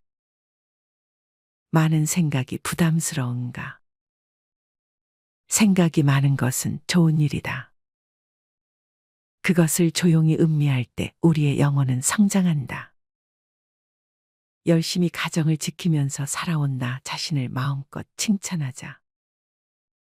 열심히 일하면서 지나온 내 삶을 한껏 사랑하자. 정성껏 마음 주고 걸음 좋은 내 이웃들을 중심으로 사랑하며 칭찬하자. 이젠 이만하면 쉴 자격 충분하니 더 이상 달려가지 못하더라도 달래고 추스릴 시간을 주자. 수고했다. 애썼다. 육신이 너덜너덜해질 만큼 약해진 나 자신에게 위로와 칭찬과 용기를 보내주자. 욕심부리고 때를 쓰고 푼 나 자신조차 따스하게 보듬으며 이해해주자. 잠시 거울 속에 내 얼굴을 정면으로 쳐다보자. 노화를 느낀 언젠가부터 자세히 보기 싫어진 내 얼굴이지만 오늘은 거울 속에 내 얼굴을 정면으로 뚫어져라 바라보자. 10년 전, 20년 전, 30년 전 사진의 내 얼굴을 생각하며 구석구석 찬찬히 현재의 내 모습을 바라보자. 저렇게 늙어가는구나. 나는 우울하고 안쓰러운 마음이 들 것이다.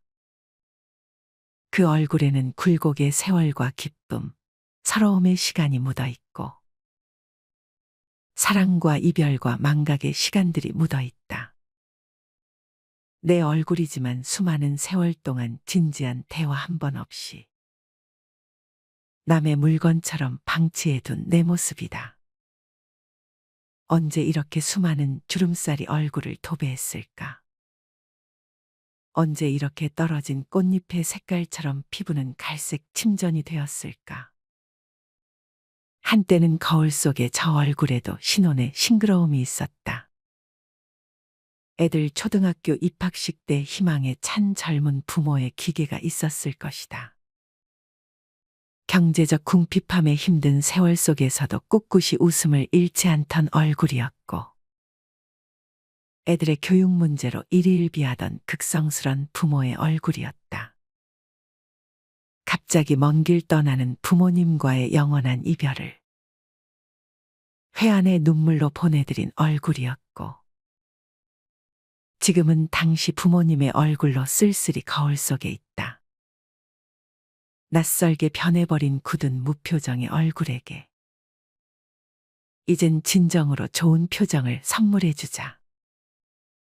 지난 세월 근심과 걱정 속에서 찌들어간 내 얼굴에게 앞으로는 웃음과 희망을 전해주고 더 이상 주름살은 남겨주지 않도록 노력하자. 열심히 살아온 내 얼굴에게 그동안 너무 고마웠다고 말해주자.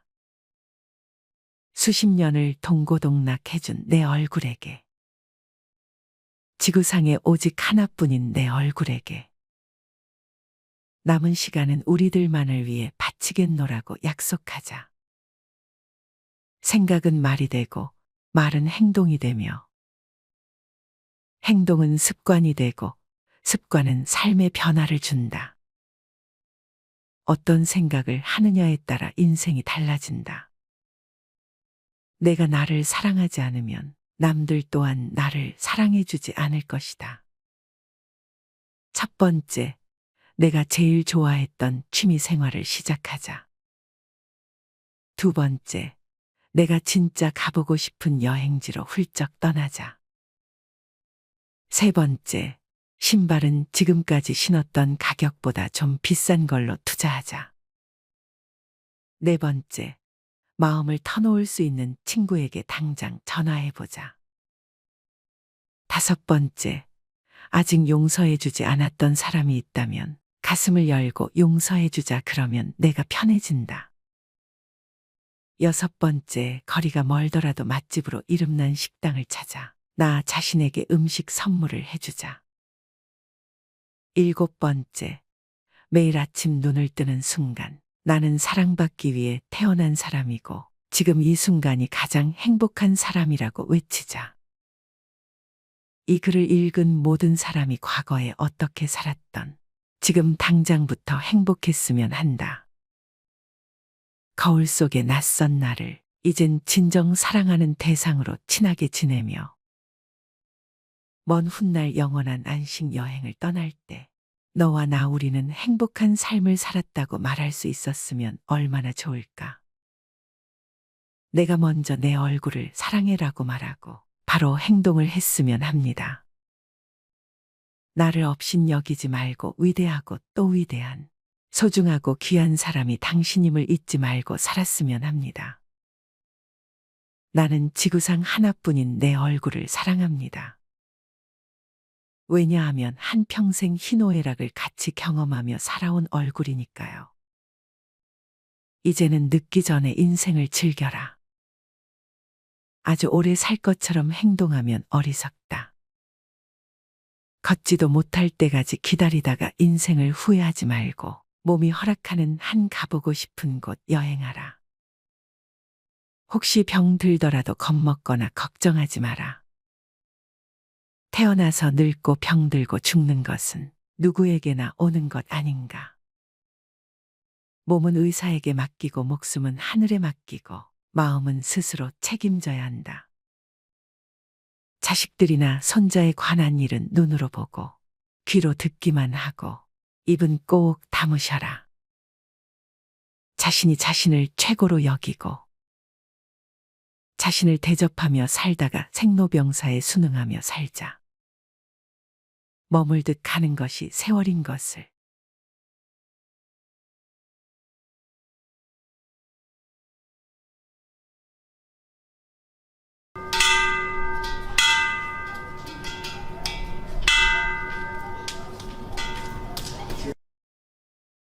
사람들과의 만남은 언제나 다양한 감정을 동반합니다.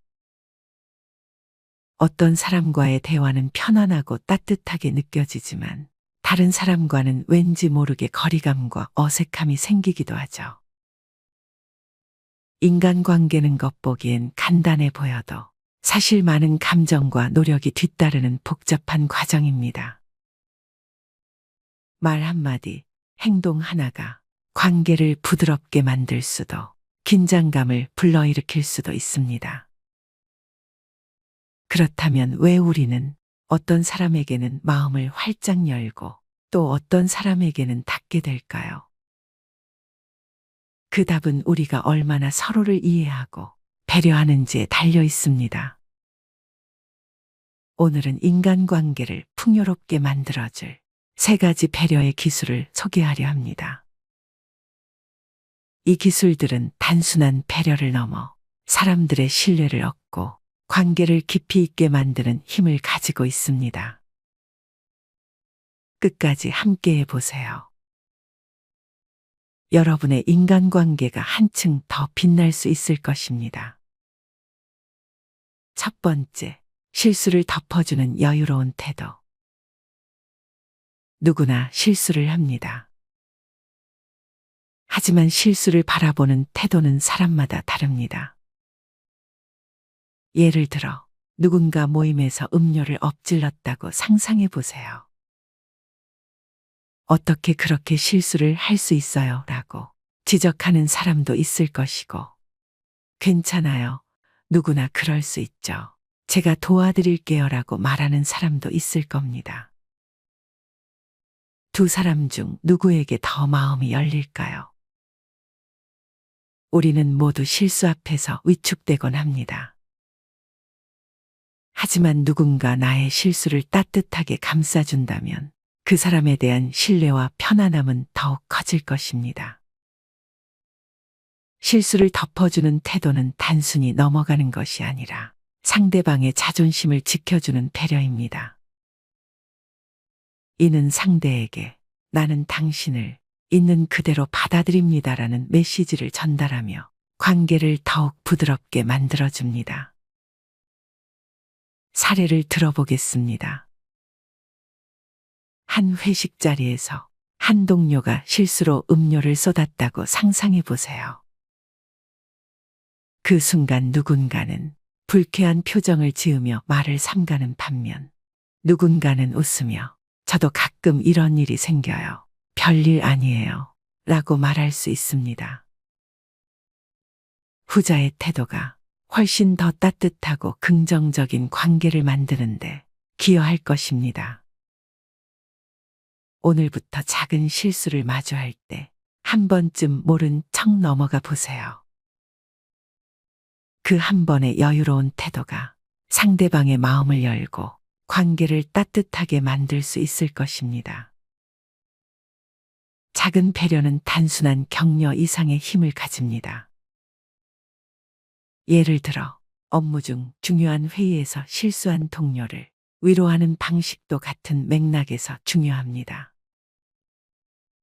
누구나 긴장하면 그럴 수 있어요. 다음번엔 더 잘할 거예요. 라는 한마디는 상대의 자신감을 회복시키는데 크게 기여할 수 있습니다. 두 번째, 부정적인 말에 휘둘리지 않기. 대화 속에서 부정적인 말이나 험담은 쉽게 분위기를 가라앉히곤 합니다. 예를 들어 누군가가 저 사람은 정말 이상해라며 험담을 시작했을 때 이에 동조하는 대신 그분의 이런 점은 참 좋은 것 같아요. 라고 긍정적으로 반응해 보세요. 이 작은 변화가 대화의 흐름을 완전히 바꿀 수 있습니다. 험담과 부정적인 말은 단순한 감정 표현이 아닙니다. 그것은 대화에 참석한 모든 사람에게 영향을 미치며 자칫 잘못하면 신뢰를 무너뜨릴 수도 있습니다. 하지만 이를 듣고도 못 들은 척하며 긍정적인 방향으로 이끄는 사람은 그 자리에 있는 모두에게 신뢰를 얻게 됩니다. 이는 상대방에게 나는 부정적인 이야기에 휘둘리지 않으며 당신을 있는 그대로 존중합니다. 라는 메시지를 전달하는 강력한 방법입니다. 한 동호회 모임에서 있었던 일을 떠올려 보세요. 누군가 특정 사람에 대해 부정적인 의견을 냈을 때 분위기가 싸늘해질 수 있습니다. 하지만 그때 한 사람이 저는 그분의 열정을 높이 평가해요. 정말 노력하는 모습이 보기 좋더라고요. 라고 말하면 분위기는 금세 긍정적으로 바뀔 것입니다. 이러한 태도는 단순히 대화를 넘어 상대방에게 신뢰를 심어줍니다. 오늘부터 부정적인 말이 나올 때 한 번쯤 못 들은 척하며 분위기를 전환해 보세요. 이를 통해 대화의 무게를 덜고 긍정적인 에너지를 더할 수 있을 것입니다. 부정적인 말에 휘둘리지 않으려면 자신의 내면을 단단히 다지는 연습이 필요합니다. 이는 대화 중에 나오는 비판적인 의견을 개인적인 공격으로 받아들이지 않는 것에서 시작합니다. 또한 부정적인 말에 맞서기보다 그 말을 흘려보내고 대화의 중심을 긍정적인 주제로 돌리는 능력은 인간관계에서 매우 중요한 기술로 작용합니다. 부정적인 말에 대처하는 또 다른 예는 업무 환경에서 발생합니다. 한 동료가 프로젝트에 대해 이건 절대 성공할 수 없을 거야 라고 부정적으로 말할 때 이를 듣고 그럴 수도 있겠지만 이렇게 시도해보면 더 좋은 결과가 나올 수 있지 않을까요? 라고 긍정적으로 대답해 보세요. 이는 대화의 흐름을 바꾸고 모든 사람에게 긍정적인 에너지를 전달합니다. 세 번째, 아는 것을 감추고 기다리기. 사람은 누구나 체면을 지키고 싶어 합니다. 약점이나 실수를 들키는 것을 두려워하죠. 이럴 때 아는 척하거나 깊게 캐묻기보다 모르는 척하며 기다리는 태도는 상대방에게 큰 안도감을 줍니다.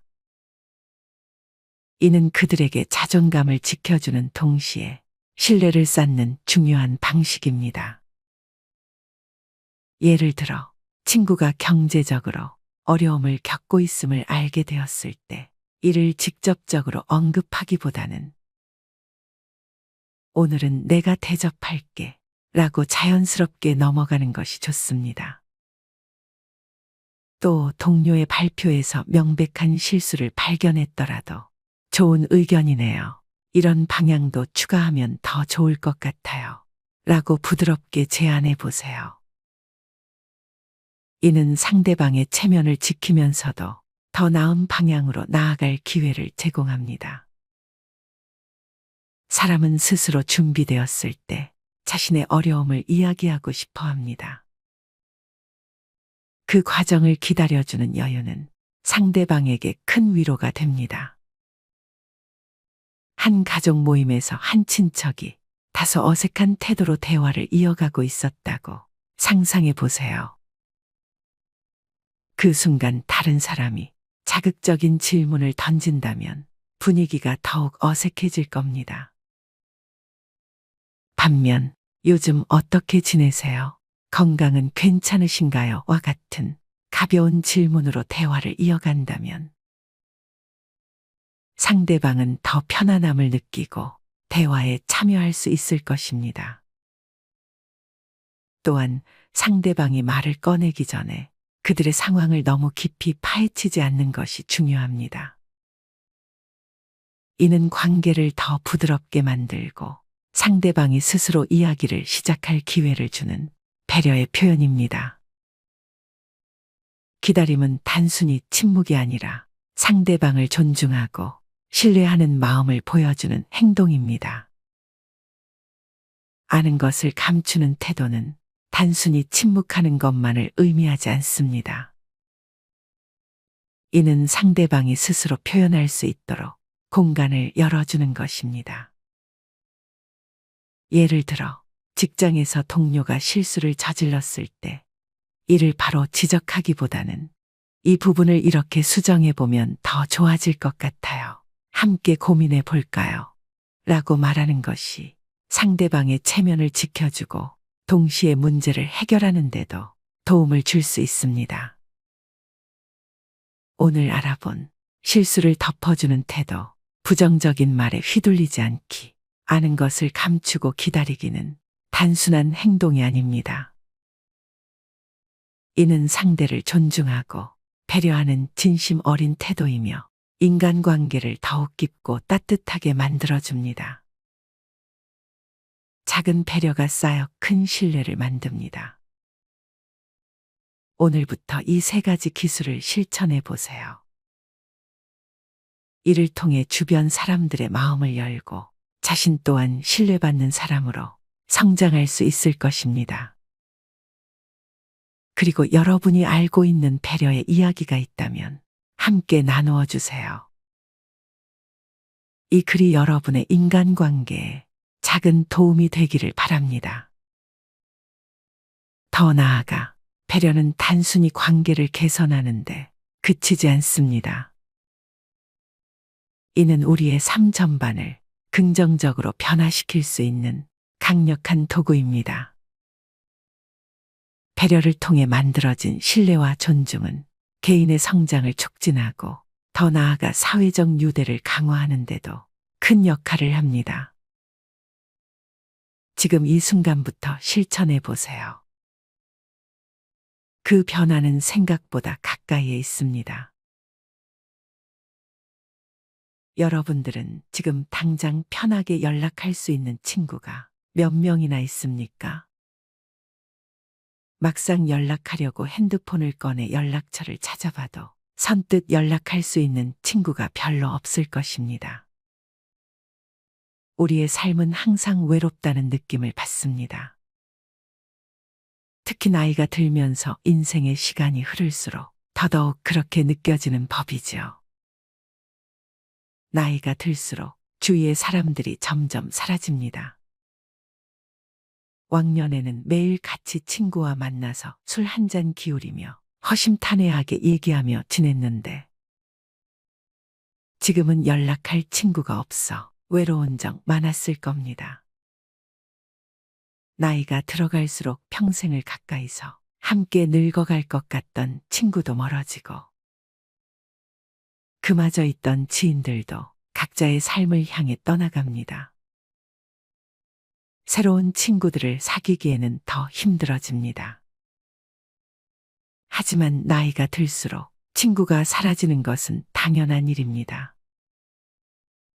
그럼에도 불구하고 어떤 분들은 자신만의 문제로만 느끼게 되어 걱정을 하며 자신감이 없어지기도 합니다. 이러한 현상은 세상 사람 모두가 공통적으로 겪는 현상이니 전혀 걱정하거나 슬퍼하실 필요 없습니다. 오늘은 나이 들수록 친구가 점점 사라지는 이유에 대해 알려드리겠습니다. 친구가 점점 사라지는 이유 첫 번째, 서로의 환경 변화. 사람마다 다르지만 친구들이 사라지는 이유는 환경 변화가 가장 큽니다. 어렸을 때는 한 동네 한 골목에서 공을 차거나 고무줄 놀이를 하면서 자랐지만 세월이 흐른 만큼 사는 환경이 너무도 달라졌습니다. 인생 전반전에는 다들 비슷한 환경 속에서 직장 생활을 하고 자식들을 키우면서 살지만 인생 후반전이 되면 서로의 환경이 극명하게 달라집니다. 친구들마다 사는 수준이 다르고 대화의 관심사가 다르고 걸어가는 길, 걸어온 길이 달라지면서 친구들과 공유할 수 있는 부분이 줄어듭니다. 이런 변화 속에서 평생 함께 할 것 같았던 친구들도 어느새 하나둘씩 정리가 됩니다. 또한 직장 생활을 하면서 알게 된 인연도 은퇴 후 나이가 들게 되면 일 때문에 사람을 만나야 할 이유가 사라지고 관심사나 취미도 줄어들게 됩니다. 그러다 보니 친구를 사귀어야 할 이유도 자주 만나야 할 이유도 없게 되는 것입니다. 이런 순리를 받아들이지 못하고 계속 만나던 친구라는 이유로 관계를 끊지 못하는 사람들이 있는데 이런 사람들은 괜히 자신의 마음만 다치기 쉽습니다. 현실을 받아들이고 순리에 맡기는 것이 인생 후반전을 현명하게 사는 방법입니다. 만나던 친구 하나쯤 사라진다고 인생이 크게 달라지지는 않습니다. 두 번째, 인생이 무한하지 않다는 것에 대한 깨달음. 인간은 나이가 들수록 대체로 50을 넘어가면 정서적 교감이 불확실한 인간 관계에는 더 이상 투자를 하지 않습니다. 자신의 인생이 유한하다는 것을 몸소 체감하게 되면서 사람을 만나는데도 가성비를 생각하게 되죠. 이러한 이유를 심리학적으로 설명하자면 사회 정서적 선택 이론 때문이라고 말합니다. 나이가 들수록 사회적 관심은 줄어들지 않지만 의욕이 떨어지고 사회 활동은 위축됩니다. 어릴 때는 친구가 많으면 많을수록 즐겁고 재밌었지만 나이가 들다 보면 친구가 꼭 많을수록 내 삶이 행복해지는 건 아니구나를 깨닫게 됩니다. 매일 같이 어울려 다닐 체력도 가지고 있지 않아 친구가 많은 것이 오히려 부담이 되기도 합니다. 위와 말씀드린 두 가지 이유뿐만이 아니더라도 나이가 들수록 친구는 자연스레 사라지게 됩니다. 왕년에 친구가 많았는데 나이 들어 연락할 친구를 찾아보니 누구에게 연락을 해야 할지 모르시겠죠. 하지만 친구가 적어진다고 해서 외롭다든지 소외감이 들어 우울해하지 않으셔도 됩니다. 당연한 이치로 받아들이세요. 나이가 들면 들수록 친구가 적어지는 건 당연합니다. 그렇게 당연한 것으로 받아들이면 친구가 하나 둘 사라져도 신경 쓸 일이 적어집니다. 자연스럽게 나에게 신경을 더 쓰게 되고 나의 내면을 들여다볼 수 있는 시간이 많아지게 되니 긍정적으로 생각하세요. 독일의 철학자는 인간은 혼자 있을 때 가장 행복하다고 말했습니다. 진정한 행복은 우리의 내면에서 오며 우리의 행복을 위해 외부 요인에 의존해서는 안 됩니다. 나이 50이 넘어가면 혼자 있는 시간이 더 많아지고 혼자 있고 싶어 하는 사람들이 정말 많습니다. 이건 정말 정상적인 일입니다. 사람은 자유로움 속에 성장할 수 있는 삶을 위해 혼자만의 시간이 필요합니다. 잘 살고 행복하기 위해 혼자만의 시간을 즐겨야 합니다. 어수선한 집단에서 벗어나 혼자서 조용하게 자신의 내면을 깊게 들여다보며 사유하고 자신을 돌아볼 수 있는 시간적 여유를 갖게 되면 삶이 균형을 이뤄 행복감이 몰려올 것입니다. 혼자라는 것은 내면의 또 다른 나 자신과 대화하고 내 몸과 마음을 다른 각도에서 바라보는 시간입니다. 우리가 혼자 있는 시간을 외롭고 고독하게 느끼는 이유는 지금 소속된 집단, 즉 사회나 가족, 친구를 잃을 수 있다는 두려움 때문입니다. 우리는 소속 의존증이라는 본성을 지니고 있기 때문에 돈이나 물건을 잃는 것보다 소속에서 버려지는 것을 더 두려워합니다.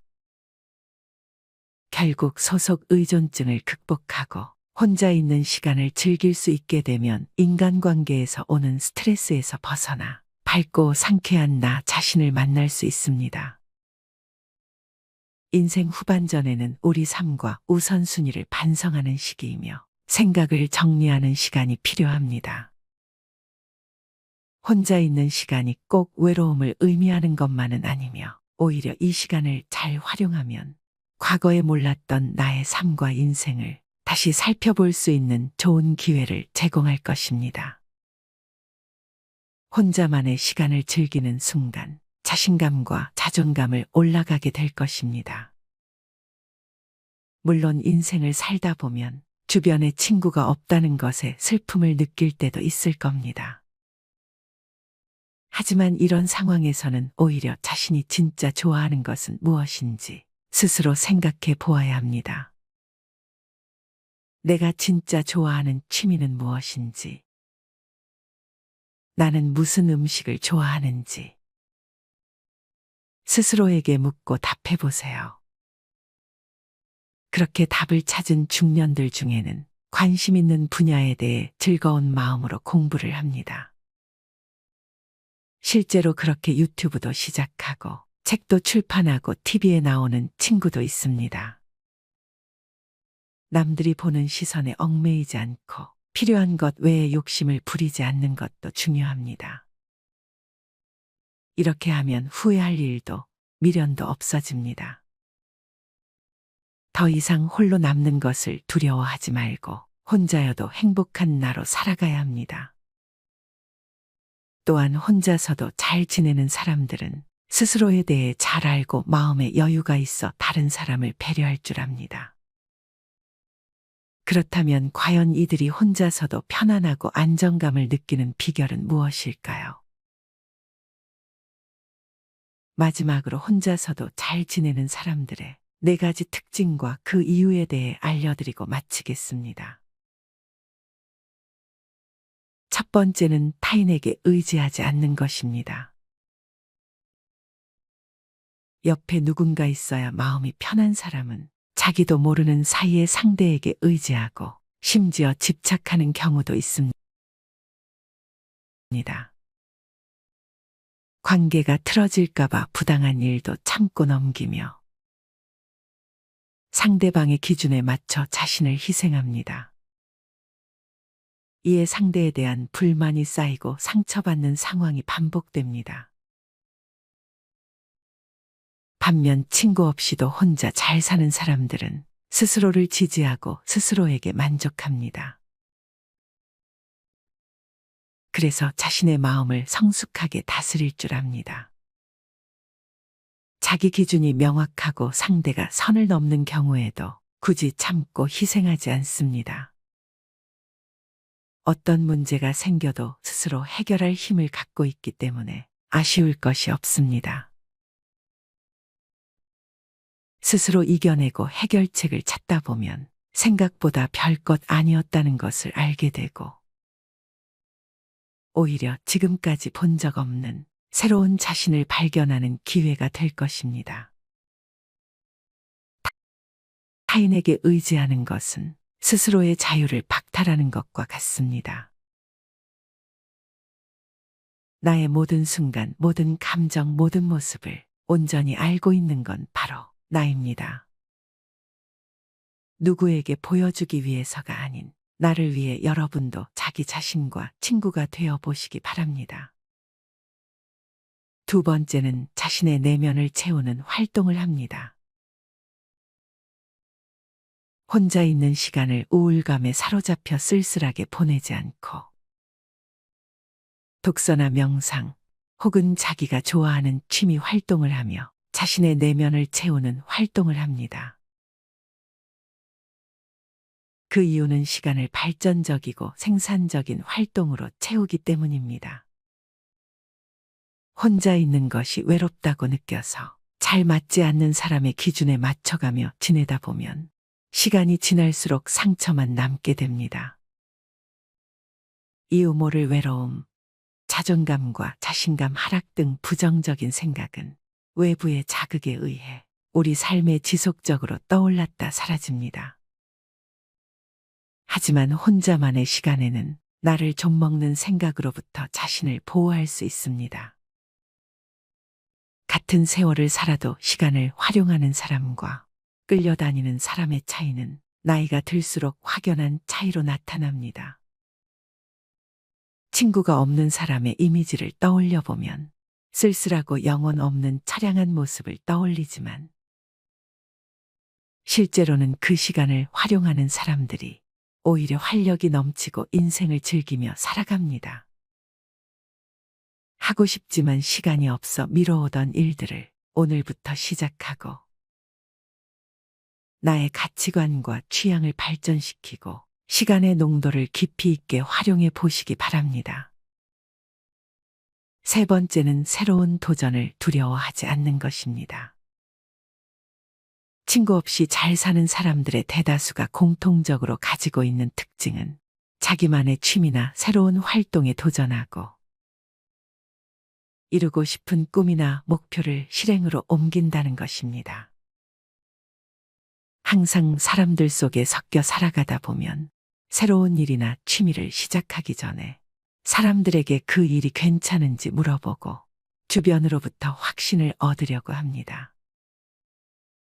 그러나 주변 사람들은 그 일을 직접 해본 사람이 아닐 뿐더러 그런 사람의 조언을 참고하는 것은 실제로 그 일을 할 때는 별 다른 도움이 되지 않을 때가 많습니다. 반면 친구 없이 혼자 잘 사는 사람은 하고 싶은 일을 혼자 있는 시간에 주변의 시선을 신경 쓰지 않고 실행에 옮기며 차근차근 이루어 나갑니다. 이런 경험이 조금씩 쌓이다 보면 내면적으로 강해지게 되고 스스로에 대한 확신이 생깁니다. 새로운 일을 시작할 때 누구나 설레기도 하지만 두려움도 있기 마련입니다. 다만 스스로의 힘이 강한 사람은 자신의 내면에서 확신을 얻기 때문에 타인의 말에 휘둘리지 않고 우직하게 밀고 나갈 수 있습니다. 일에 대한 성취감은 오로지 나의 몫이고 그에 대한 책임도 나의 몫입니다. 누군가 나를 진심으로 위하고 있는지 고민하기보다 항상 스스로를 진심으로 위하고 있는 자신을 믿어보시기 바랍니다. 네 번째는 모두에게 사랑받을 필요가 없다는 걸 알고 있습니다. 혼자서도 잘 지내는 사람은 타인의 평가에 민감하게 반응하지 않습니다. 타인의 평가가 맞는 말이라면 겸허히 받아들입니다. 이유 없이 자신을 비난하는 말이라면 신경 쓰지 않고 넘길 줄 압니다. 사람은 아무런 이유도 없이 누군가를 싫어하기도 하지만 아무런 이유도 없이 누군가를 좋아하기도 합니다. 사람들은 나를 모르고 싫어하는 것처럼 나의 진짜를 모르고 좋아하는 것도 있습니다. 퉁쳐 사람은 누구나 완벽하지 않습니다. 좋은 점이 있으면 나쁜 점도 있습니다. 혼자서도 잘 지내는 사람은 누구보다 자신의 강점과 약점을 잘 알고 있습니다. 스스로를 잘 알고 있기 때문에 타인의 평가에 휘둘리거나 자신을 잃으면서까지 남에게 맞춰주지 않습니다. 자신에게 해를 끼치는 관계는 과감히 끊을 줄 압니다. 내가 하는 일이나 취미 활동 등을 통해 만나게 되는 사람들과 자연스럽게 소통하고 자기만의 시간과 대인관계의 균형을 이루며 새로운 인연의 문을 열어두는 것입니다. 내가 굳이 노력하고 희생하지 않아도 취향이 비슷하고 같은 활동을 하며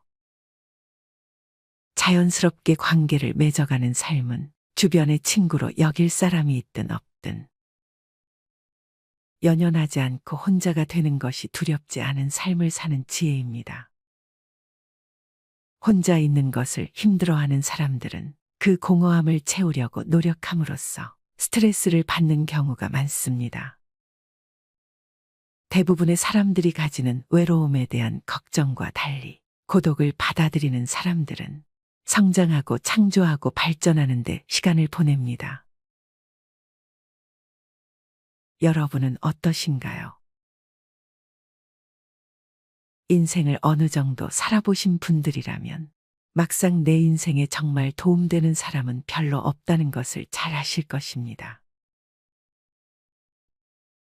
받기만 하고 이용해 먹으려는 사람, 질투하고 배 아파하는 사람 등 여러 가지 이유로 상처 주는 사람들이 대부분입니다. 말하지 않아도 내 마음을 알고 좋은 선물을 주고도 돌려받길 원하지 않는 사람은 바로 나 자신밖에 없을 것입니다. 가장 친한 친구가 자기 자신인 사람